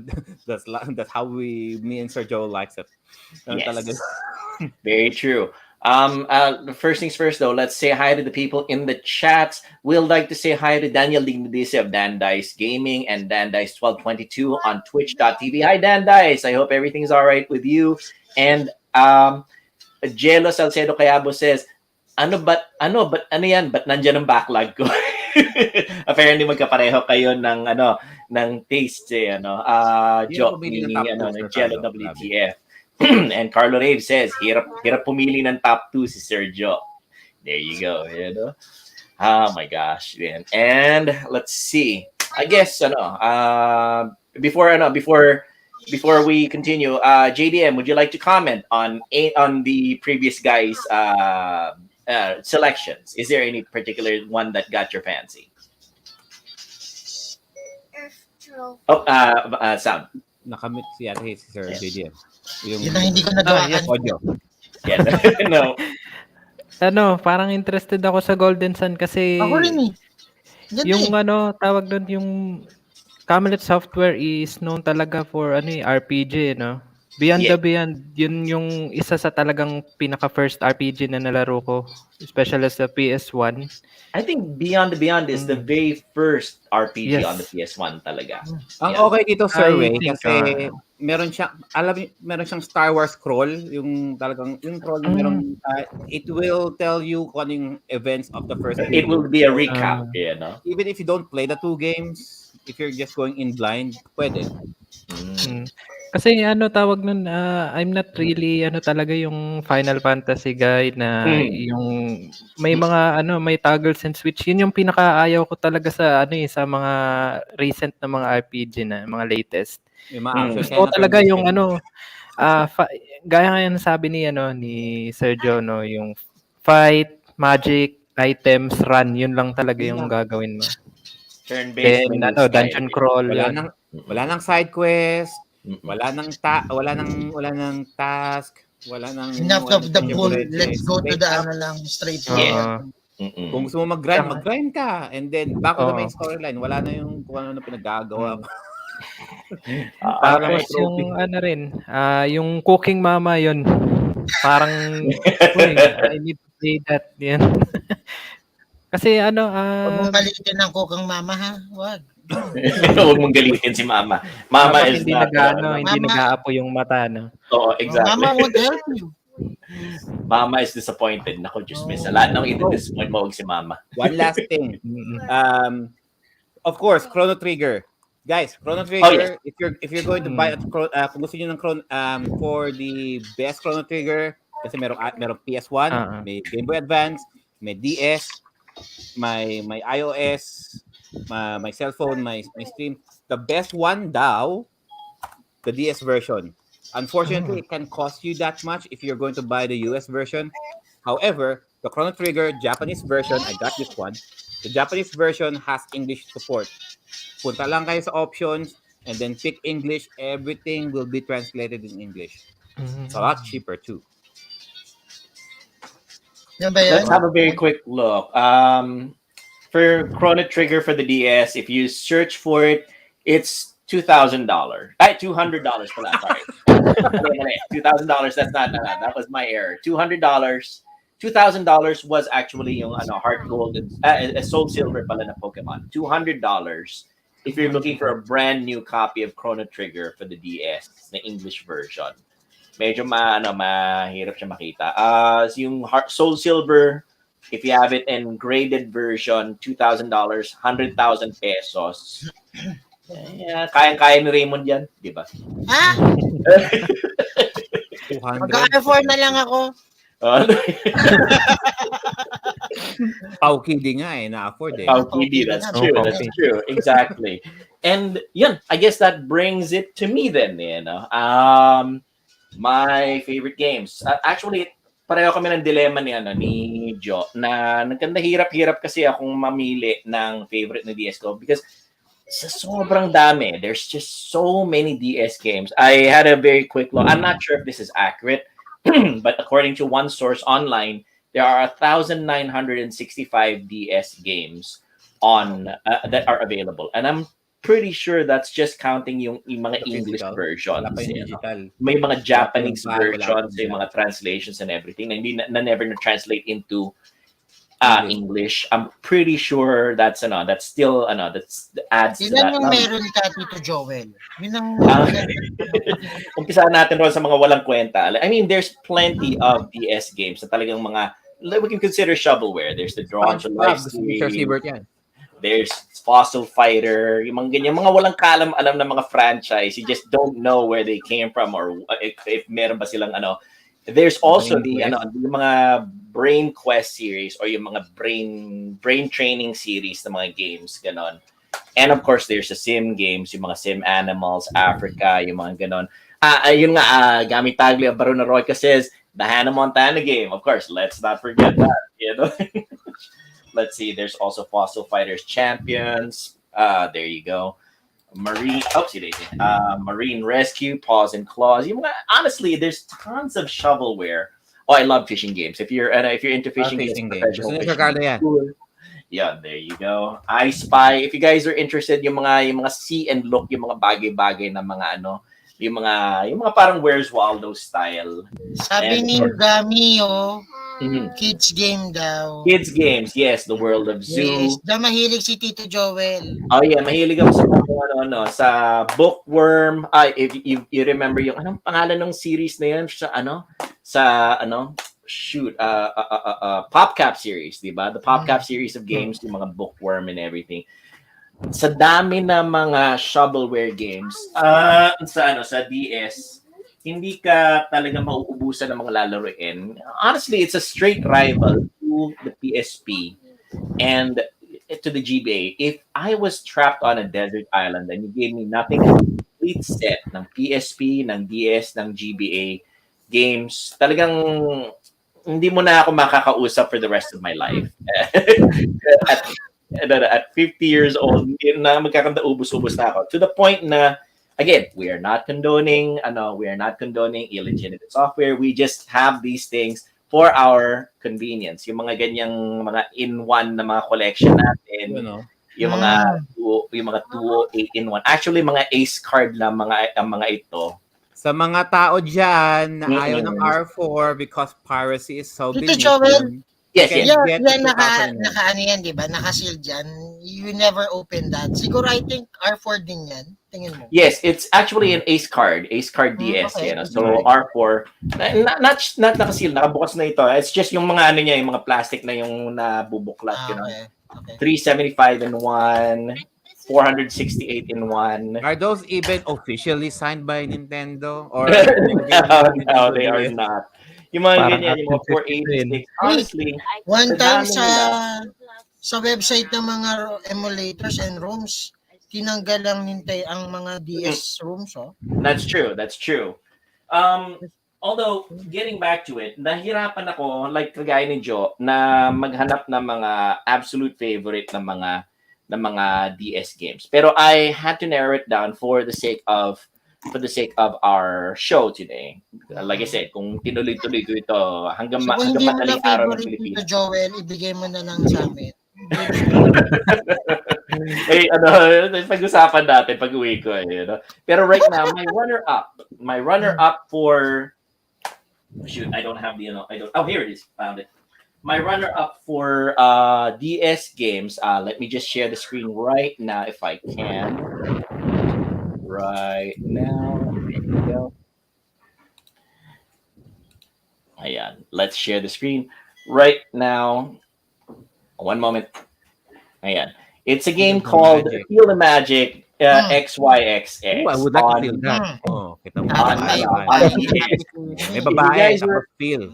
Yes, if you guys are at all familiar with mini games, yung mga quick time games na are available, yung mga mabilisan lang na mga games na like you have to tap the screen quickly or you have to draw a line quickly, things like that. This is one game that I highly recommend. This is one game that actually utilized not just the stylus but also the microphone of the DS. Yeah, you blow out candles to continue with the game. If you the only way for you to blow out a candle is for you to blow into the microphone of the DS. So it utilizes yung mga interface talaga ng DS. That is my runner up. Yung mga mabilisan lang ng mga mini games ng Feel the Magic is based on a group called the Rub Rabbits, I think. So I think it's a musical band. I never actually dug into it as much as possible. But the story is that you're a guy, you're a dude, and you fall in love with this woman from afar. And for you to impress her, you have to do all these little tasks. Kaya for pala you to be able to score high enough to impress niya, babae. Yes, and that's why Art niya, babae. that's why XXXY yung yeah. So you are the dude. Tatanungin ko sa'yo, Tito Joel, bakit art cover niya babae? Yan yung kailangan mong i-impress You have to impress sa babae. Okay. You have to impress. Naman, Sir Joel, you're going to use a stylus para draw a square and then makikita mo mababasag yung square para ma-reveal yung underwear ng girl. What's up with that? That's six naman eh. Parang Like, yung laro ni Tito Jano. Yan, that would be more Jano style eh. Yan yung ano. John Frederick Tuason says, parang WarioWare po yan. May hawig actually. May konti siyang hawig sa WarioWare series. Except WarioWare naman used the gyroscope feature, if I remember correctly. So when you move the machine, it actually the machine feels the direction where you're moving, and that's how you interface with Wario. In this case, man, it's straight up using the stylus and the microphone to accomplish mini game tasks and hopefully impress the lady, and for you to be able to ask her out. That is my runner up when it comes to DS games, because it utilized the unique features of the DS, the stylus, the microphone, and very quick and easy games talaga. Now, my katunggali niyan would probably be the that's my honorable mention. Another honorable mention I'll probably mention in the future is yung Rhythm Heaven. That's another game that I absolutely love, and Alexandria loves as well. The Rhythm Heaven games, because it's Miss Anson Porter. First things first says, "Hi PRG, great topic. I've been looking for game recommendations to expand my PS game collection before their prices skyrocket due to the eShop closure." Actually, that's something that we have to talk about. Thank you very much for that one, Miss Porter. Here's the US, and I think that's worldwide. Isasarado na yung eShop eh, the DS portion of the Nintendo eShop, and you cannot buy games anymore, but you'll still be able to download the games that you bought before. So yung mga games na ito, you'll be able to still download them, pero hindi mo na pwedeng bilhin. The only games that you'll have are the physical ones. Rhythm Heaven naman, that's my other runner-up. Alexandria absolutely loves that game. If you're into rhythm games, this is the game to get, because it's got great music, it's got great action, it's funny as all heck, and hindi ka mauubusan ng mga pinagagawin. You have to keep going and try to keep it perfect and all that. It's a good game. So that's my pangalawang runner-up. Ngayon, for my honorable mention, was that the honor? First, there's grand prize and there's second place. Is that right? And how do you rank it? So in terms of second place na lang, ganon. This is my second place game. Rune Factory. Rune Factory series. Ano naman? Rune Factory. Wow. 5, 6. Meron pala sa DS niyan. Yeah, my DS games. Actually, this is where it started. Rune Factory series started on the DS series, and if it would be more of a Master Jeremiah's speed. For those of you who are not familiar, Rune Factory is in the same vein as Harvest Moon or Story of Seasons. It's a farming simulator. So if most of the idea of you is to go around, actually you're an amnesiac. Almost all Rune Factories mag-umpisa ka, isang main character ka na amnesiac ka. Hindi mo naalala kung nasaan ka and what you're supposed to be doing. Pero somebody comes up to you and says, "Hey, you look like a nice, strong person. Why don't you work at a farm with me? Why don't you work at my farm?" Babe, kamusta yung Rune Factory 5 mo? Ayan, Rune Factory nga pala, hindi ko pa nabubuklat yun. Ay, nga pala. Hindi na nilaro. Ayun ba yun? Wala lang akong maalala. Automatic, magsasaka na ako. Yeah, exactly. Ito, hindi na rin maalala. Magsasaka na rin siya. Pagkain ka ng pala eh. Laki ng katawa mo, pagkain ka nga. It's true. That's the thing. Now, in this case though, the big difference between Rune Factory and Harvest Moon is hindi ka lang magsasaka. Namamalo ka rin ng mga halimaw. You go out, you go into caves, you go fight monsters, because some resources are only available in caves, like gems, jewels, things like that. And you bring them to fight monsters. Farming is so monotonous, you need something to break. Exactly, that's it. Yeah. So, the thing about it is, Harvest Moon has a good flow to it. Now, if you get into it, you really, it's like a long tuloy ka, ganon. Jello Salcedo Kayabo says, Tito Joel, favorite ko yung Rune Factory series. Lahat halos na laro ko, pati sa Nintendo Wii. Nice one. I have to touch the Wii Wii versions of Sana lahat ng Rune Factory nilalaro. Di ba, babe? Inaasar si Mara eh, no? Kasi binilan ni, ni Raymond si Isang Mara araw ng lang Factory kasi 5, hindi tapos yata wala na naglalaro. Virtual farming, di na nga ginagawa. Real life That's farming it. pa kaya. Yun nga eh. It's also got a good storyline to it na nga. Most Rune Factories have good storylines as well. That's something na nga na medyo naiba siya sa kanya compared to Harvest Moon. Sa Harvest Moon kasi, ultimate goal mo eventually is to, get married, have children. In Rune Factory, there are certain storylines to it, like dragons, monsters, finding out a good storyline. Eventually, sometimes you realize you're the long lost prince of the kingdom. Tapos ginawa kang magsasaka, ganon. Spoiler alert. So that's Rune Factory. That is my second top RPG, second top DS game of all time. Yeah, that is my top 2. My top 1, again, medyo, and this is completely subjective. If you guys are at all interested in quirky style games, this would be my top number 1.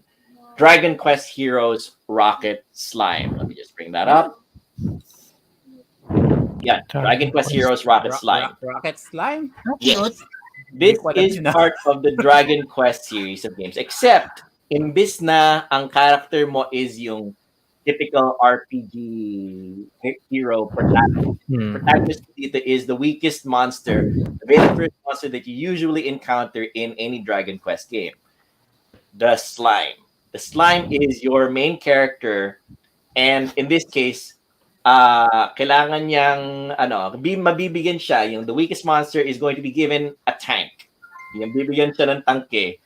And it's your duty to protect your hometown against the platypuses, yung mga platypus na kalaban mo. And the idea is, yung mga bagay-bagay na pwede mong kargahin with your slimy body, ibabato mo sa mga kanyon. And those cans are gonna go fire against yung mga kalaban mo, which you can see on the screen right now. It's tank against tank battle, and kailangan mabilis ka with your slime. So basically, you're controlling the slime to get the ammunition. Mano-mano. Yes, mano-mano. Kailangan mo i-load yung mga nahahalungkat mo para ilagay mo ron sa mga canyon mo, and you fire them ron sa mga tanks. Una-unahan yan. Ang bagal pala Sir Joel, I'm looking at the screen. Ang bagal ng projectile. Yes, ang bagal yung projectile. Sometimes you can deflect the projectiles that are coming your way as well. Pero yun na nga. I like how it's nice and quirky and different. I like how it turns time limit ba to? As in, pabilisan kayong pasabugin ng isa't isa? Yes, oo. Una-unahan yan, and yun na nga, you see na masasabog yung kalaban, and that's how that's how you progress. The bad guys develop their own tanks, and you have to wail on each other until one. There can be only one. Vale. Tapos pwedeng lumabas. Yeah, pwede ka lumabas, pwede ka mang-infiltrate din ng kabilang tank din. Only kapag natalo mo na yung kalaban? Yes, yung engine room, kailangan pasirain mo yung yung tank engine. Ayun. Gusto. Sabog nga niya. Yun. It's fun. It's a really fun game, and I like how it turns the whole hero storyline on its head. Na yung pinakamahinang enemy ay magiging hero ng storyline mo, gano'n. I like it. It's a great game. It's fun. And it's kind of underrated because very few people have kind of heard of it. And I don't think it ever got re-released in any other platform. But it's a good game. I liked it. And maybe I'll stream it in the future. Depende kung magamit ko yung mod ni Kuya AJ. Garcero Angelo Joseph of Kuya AJ. Kuya AJ did a modification of his DS na mai-out niya yung laman, yung video niya from his DS straight into his PC. I'd love to try to do that there, that is my top number 1 game of not top number 1 DS game as of right now. Paminsan-minsan kasi nag-iiba ang aking tastes.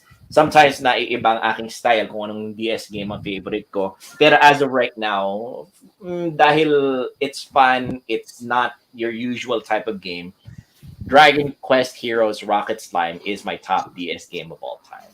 John guessing Frederick they Watson just, says, I'm Mike guessing Fred's they game kahit just di ko pa nalalaro yung mismong Dragon Quest games. It's standalone John Frederick Watson. You don't have to worry about the other storyline. You're about to say, yeah. Joe. They just put the Dragon Quest name there, Yes. hoping the title para makabenta sila. The idea is interesting enough, pero siguro let's just put Dragon Quest there para ma-curious yung mga Dragon Quest fans to check this game out, and hopefully word of mouth will spread. People would get this game. Very true. But it's and the mechanics lend itself quite nicely.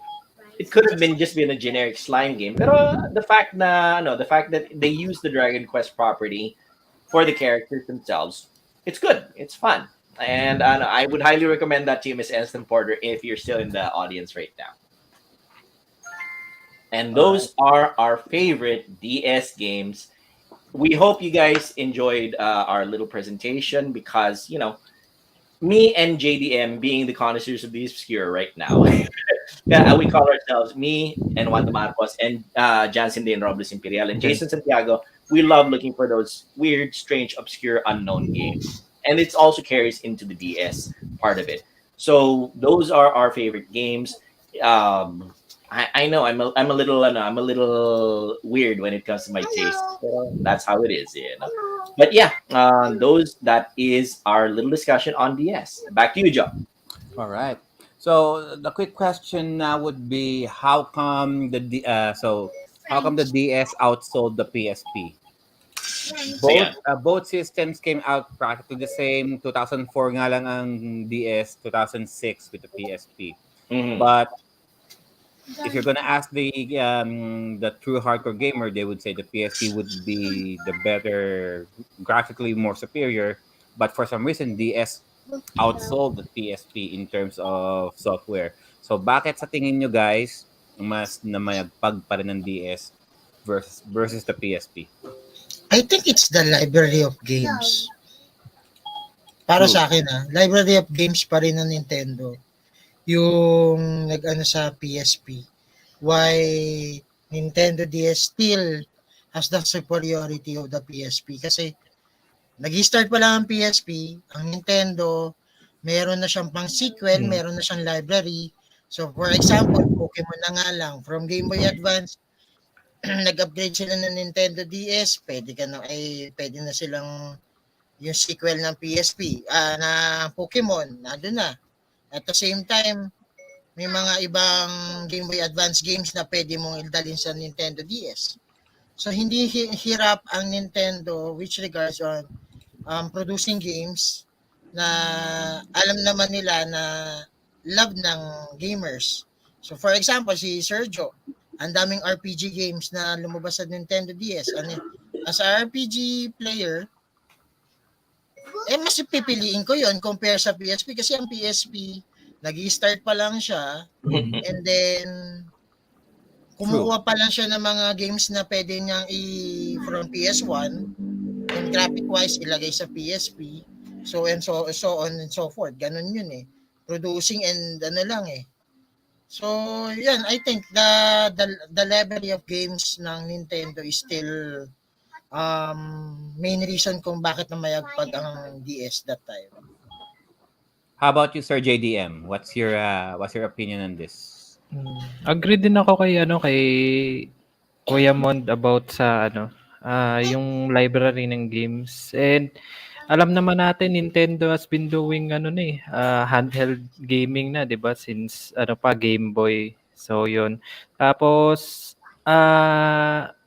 I think yung mas ma-appeal siya sa general gamers kasi may mga bata, 'di ba? May mga games tayo na madaling laruin for lang, talagang for leisure lang ganun. Yes. Kung gusto mo lang talagang yung palipas oras lang talaga, you have games na yun, yung pinakitan kanina, 'di ba? Yung Feel the Magic, yung yung Rocket Slime, 'di ba? Feel the girl. Diba? Feel the silhouette. Feel the silhouette. Nagtaka Of course, talaga ako. yeah. Bakit kaya silhouette ng babae yung cover art nito? May bold siguro to eh. Stylized nila no? True yung sinabi ni Sir JDM, no?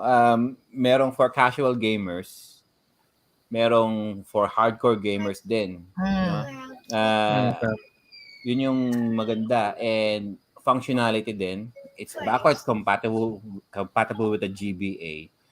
So if you're someone who's graduating from the GBA going for the DS, if you're going to tell me back then na, oy, with the DS backwards compatible with your GBA, sabi ni Gami, why not, right? We like, no? Two sabi in one. ni Gami, Sergio, I love my PSP, pero yung uniqueness ng gameplay talaga sa DS, galing nang introduce ng features ng game. I remember the scribble knots you have to draw. Oh, yun, diba? With the stylus, right? Yeah, with the stylus. Yes. With the stylus. And not to mention how much was this was introduced. How much was one? That's another thing. I was gonna interject that. The PSP came out at $250. The DS came out at $150. So $100 cheaper. It was a no-brainer for a lot of parents because of two reasons. Number one, mas mahal yung PSP, and number two, the PSP very much was geared towards the more mature crowd. If you were looking for a portable PS1/PS2, that was the game. That was the game console to get. May makikita ka ba sa PSP na SpongeBob SquarePants sa Hannah Montana? No, actually may Hannah Montana. Hannah Montana okay, good. Pero Hannah Montana. Yes. SpongeBob SquarePants meron. No, not really. No. That's the thing. The DS was popular enough para, ayun, sinasabi ni Roselo, meron silang nirelease na game na used for training their McDonald's employees na nakalagay doon parang for orientation purposes yata ginamit nila ang DS is for the kids, youngsters, and the general audience. Unlike PSP, focus niya is the mature audience, maybe youngsters, mature audiences. So yun, so siguro yun talaga yung nagbigay ng leeway sa Nintendo's na still were the superior ones. Yes. And aminin man natin o hindi, piracy played a factor in it. You know? The thing about it affected both systems. Yes, it affected both systems, except that in the PSP's case, the UMD and the memory card were unique media talaga sa PSP, and they were very hard to replicate. Eventually of course na-crack din yung PSP, pero with the years, but how much is the average PSP game versus the average DS game? Let's see, I don't recall. I think per the factor din. Yeah, that's also another reason. You were about to say, Raymond. Yun, na-crack nila o na-mod nila yung PSP 2 years bago nilabas. Unlike Nintendo, isang taon lang nagkaroon na agad ng ROM. Also the fact na the R4 cards, the Ace cards, the Sky DS cards, they came out, and it was a no-brainer for parents. Para sa mga magulang, sabihin nila, yung nagbebenta dyan sa kanto, dyan sa Raon, sabihin, sige ho, PSP, eto, kailangan pumili kayo ng mga AUMD and everything. Tama pa ng UMD nun, Tito Joel, that time. Tsaka yung mga I've been meaning to ask din. Memory card. Yung mga memory card and everything. PSP. Exactly. Whereas sa Raon naman, sasabihin ng sales lady, ito naman hong DS, bilhin nyo lang ho ito, bilhin nyo itong R4 card. Kung ano man hong gusto niyo, ilagay na natin yan. We can put whatever you like on the R4 card and you're good to go. Para sa isang magulang, if I was there during the time, sabihin ko yung DS na lang. Besides, sa bata naman, mas gugustuhin naman niya yung mga laro na lumalabas dyan. It was something that, it was a lopsided fight to begin with. And I would have to say that despite the fact that the PSP is my favorite handheld, the DS won it handily pa rin talaga. Matt Bustle on the chat says, What's up, everyone? That's everyone? Matt Bustle of Bustle Hey, what's Bustle up, Play Matt? Games. Hello, Matt. Nice to What's up, see Matt? you. I've And been meaning yeah, to sabi ask. nga ni Dami, Sergio, and Mm. Tito Joel, Mm. one, the touchscreen. Oh yes, touchscreen, definitely. I have to admit, it was also a pretty big innovation. Na nung lumabas siya, hindi mo iisipin na ano pa gagamitin ko rito, ganun. And when the games actually came out for it, you'd say, it clicks in your head. It makes Yung sense pala. now. Kaya pala may dual screen siya. It's for the touchscreen, di ba? You were about to say JDM.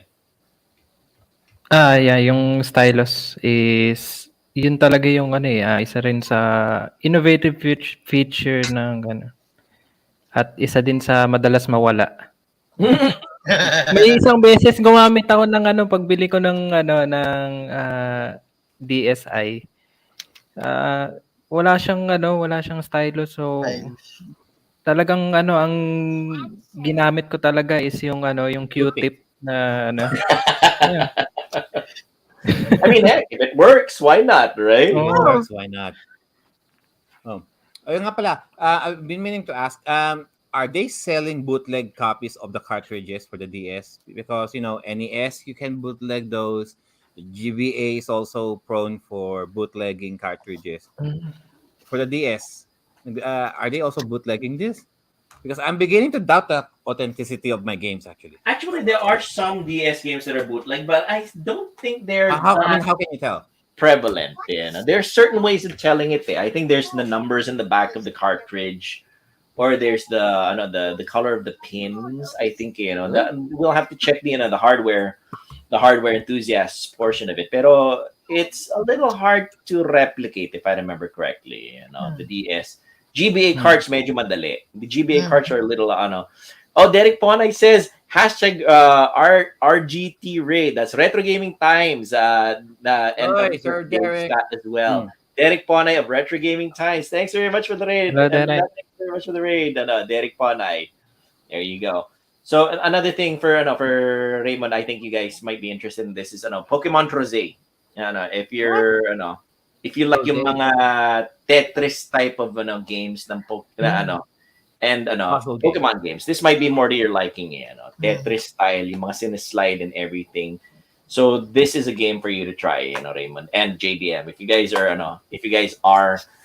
into the Pokemon games, I just like it for the quirkiness. I like it na pwede mong kolektahin yung mga iba-ibang mga Pokemon as long as you make 4 of them in a row.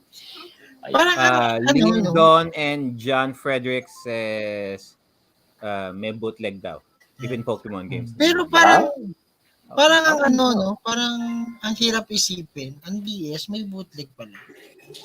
I can attest yung GB, Game Boy and Game Boy. Yes. Pero DS kasi may serial number yan eh. I think it might be because of the fact na some baka parang it's like their version of yung mga R4 card na parang ginawa na lang nila, ipinrint na lang nila Pwede. Yeah. Pwede. Tapos isa pa palang another selling point for the DS, yun nga yung backwards compatibility, di ba? Game Boy Advance. Very true nga pala. Good call on that one, JDM. The fact na people who had yung mga Game Boy Advance games na can play their Game Boy Advance on their DS. Tama Yan, pinakita nga ni Raymond the bottom portion of the DS Lite and the original DS had yung mga port sa ibaba or was it sa taas na sa original DS that you could play yung mga Game Boy Advance games. Hindi ka may ready-made, may built-in na library ka na from launch. Hindi ka blanco kagaya ng PSP. So kunyari nag-collector ka ng games ng GBA Advance. So dahil may DS Lite na may DS na, DS Lite, yan. Magagamit mo yung games mo. Hello. Yes, my co-streamer Alexandra would like to say hi and good morning to everybody wherever you are.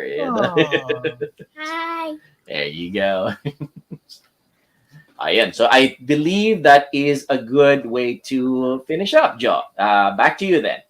All right. So that's it, guys. That's our Nintendo DS-centric episode. And we could have talked a lot more about the DS. And there's a lot of games just like the PSP, there are a lot more DS games out there, but we only had time uh, to talk about a few games na talaga tumatak lang muna sa amin uh, for this particular episode. And there's a lot more. Seriously, there's a lot more. Hey, later. So we'll do shameless plug. Let's start with Sir Juan DeMarcos of 123 Go. Sir JDM, take it away. Where can they find you? 1, 2, 3, go. Sa dito sa Facebook gaming, and also I've been mainly streaming in Twitch na. Kasi ano ko lang nag-grind ako Hey, congrats for the for the affiliation. affiliate. Oh, yan. Last 2 weeks yata, 2 weeks ago. Congratulations on reaching And affiliate status on Twitch, JDM. Very thank good. you din sa mga sa mga supporters talaga. Medyo nag-lie low lang ako ng ng mga siguro 2 months because sobrang busy sa trabaho, and And force then majeure. oh. Tapos nagbakasyon din ako to is things and pero nag-i-stream pa naman ako. Hindi lang siya yung regular hours ko talaga na MWF katulad ng dati, because I'm in the province nga on vacation. I only bought my my laptop here sa Leyte. But I'll be going back to Cebu na this coming week, and I hope makita ko kayo lahat sa stream. And yan. Very nice. All right. Thank you Excellent. for that, Sir Juan DeMarcos of 123 Go. Sir Ray, where can they find you? Sa bahay. Ay, charot. Plug lang natin yung yung PRG mug. Yes. Yung retro gaming mug. Yan. Ito yung kay Tito Jomar, aka Jomarot. Yan, sa kanya to. So, plug lang natin. If you want to avail this, support your favorite PRG streamers for only 300 pesos. You can avail this cute little mugs. Yan. Ganda po ng mug. Ayun, no. So, yun. Available siya sa Shopee. Ano lahat ng designs. Kung gusto niyo yung sa akin, Retrofit Gaming, yung mukha ko. O kaya kay Tres, kay Tito Joel, o Banyagang Native. Ayan, kay 123 Go, kay Sir Joe. Lahat ng designs, lahat ng logo ng PRG members, nandoon. If you want to support us by buying it, maraming salamat. So, you can catch me guys, Retrofit Gaming dito sa Facebook, at the same time on Twitch, Retrofit TV 1, pero madalas ako sa Facebook. Yan, nagagrind tayo ng Legaya 2, natigil tayo. At the same time may bago tayong nilalaro, yung Pokemon Black 2. So naka-Nuzlocke challenge tayo doon. Hopefully makatagal tayo, punta tayo sa Elite 4 matapos natin yung game. So sa mga nandyan sa baba, hope to see you guys on my streams. And ayun, thank you. All right. Thank you for that survey. And of course, our master showman for this episode, ang handheld expert natin, mahilig humawak, mahilig humipo. Mahilig humawak ng mga matataba. Yes. Mga feel. Yes, of course. We always go for the substantial. Yeah. To reiterate for you guys, you might want to check out the PRG mugs that Raymond just showed a moment ago. You can check out the link on the Pinoy Retro Gaming official page, Facebook page, and if you're a super collector, you might want to get the whole set, because that is going to be available for a limited time, because they run out really fast. You guys might want, that's your way of supporting Pinoy Retro Gaming. That's your way of supporting retro games in general, Philippine retro games, and individual streamers. If you want to support a particular streamer, get the mug with his logo. Get 5, get 10, support him as much as you can. So, first things first, thank you very much to everybody who was here. Master Showman, para ako si Kuya Germs, thank you very much for that, Joy. Ay, tulugan. What was that, Raymond? May tulugan. May may Ito may tulugan. tulugan. May tulugan. There Kay you Jer go. ay So, Herman Moreno. Walang tulugan. for those of you, thank you very much for hanging around for the DS centric version of Timeless Gamer. Um, just so you know, this is just a taste. Patikim lang ito ng mga napakagandang games sa DS talaga. Sa dami-dami ng games na na pwedeng bilhin at laruin at kolektahin sa DS, we had to confine ourselves to our top two. Pero if you guys are interested in discussing other games or other genres or other types of games on the DS or on the PSP or any platform at all, let us know in the chat. Let us know in our official website, Pinoy Retro Gaming Official, or even on Twitch. Just let us know. And we will be very glad to take it into consideration and maybe have future episodes featuring featuring your interest in whatever game or console that you guys are interested. As for me, I am the Pinoy Gamer Abroad of the Banyagang Native Facebook gaming channel, part of Pinoy Retro Gaming Network. I also stream on twitch.tv under the banner Banyagang Native. And I have been experimenting on a new platform recently called Odyssey, Odyssee.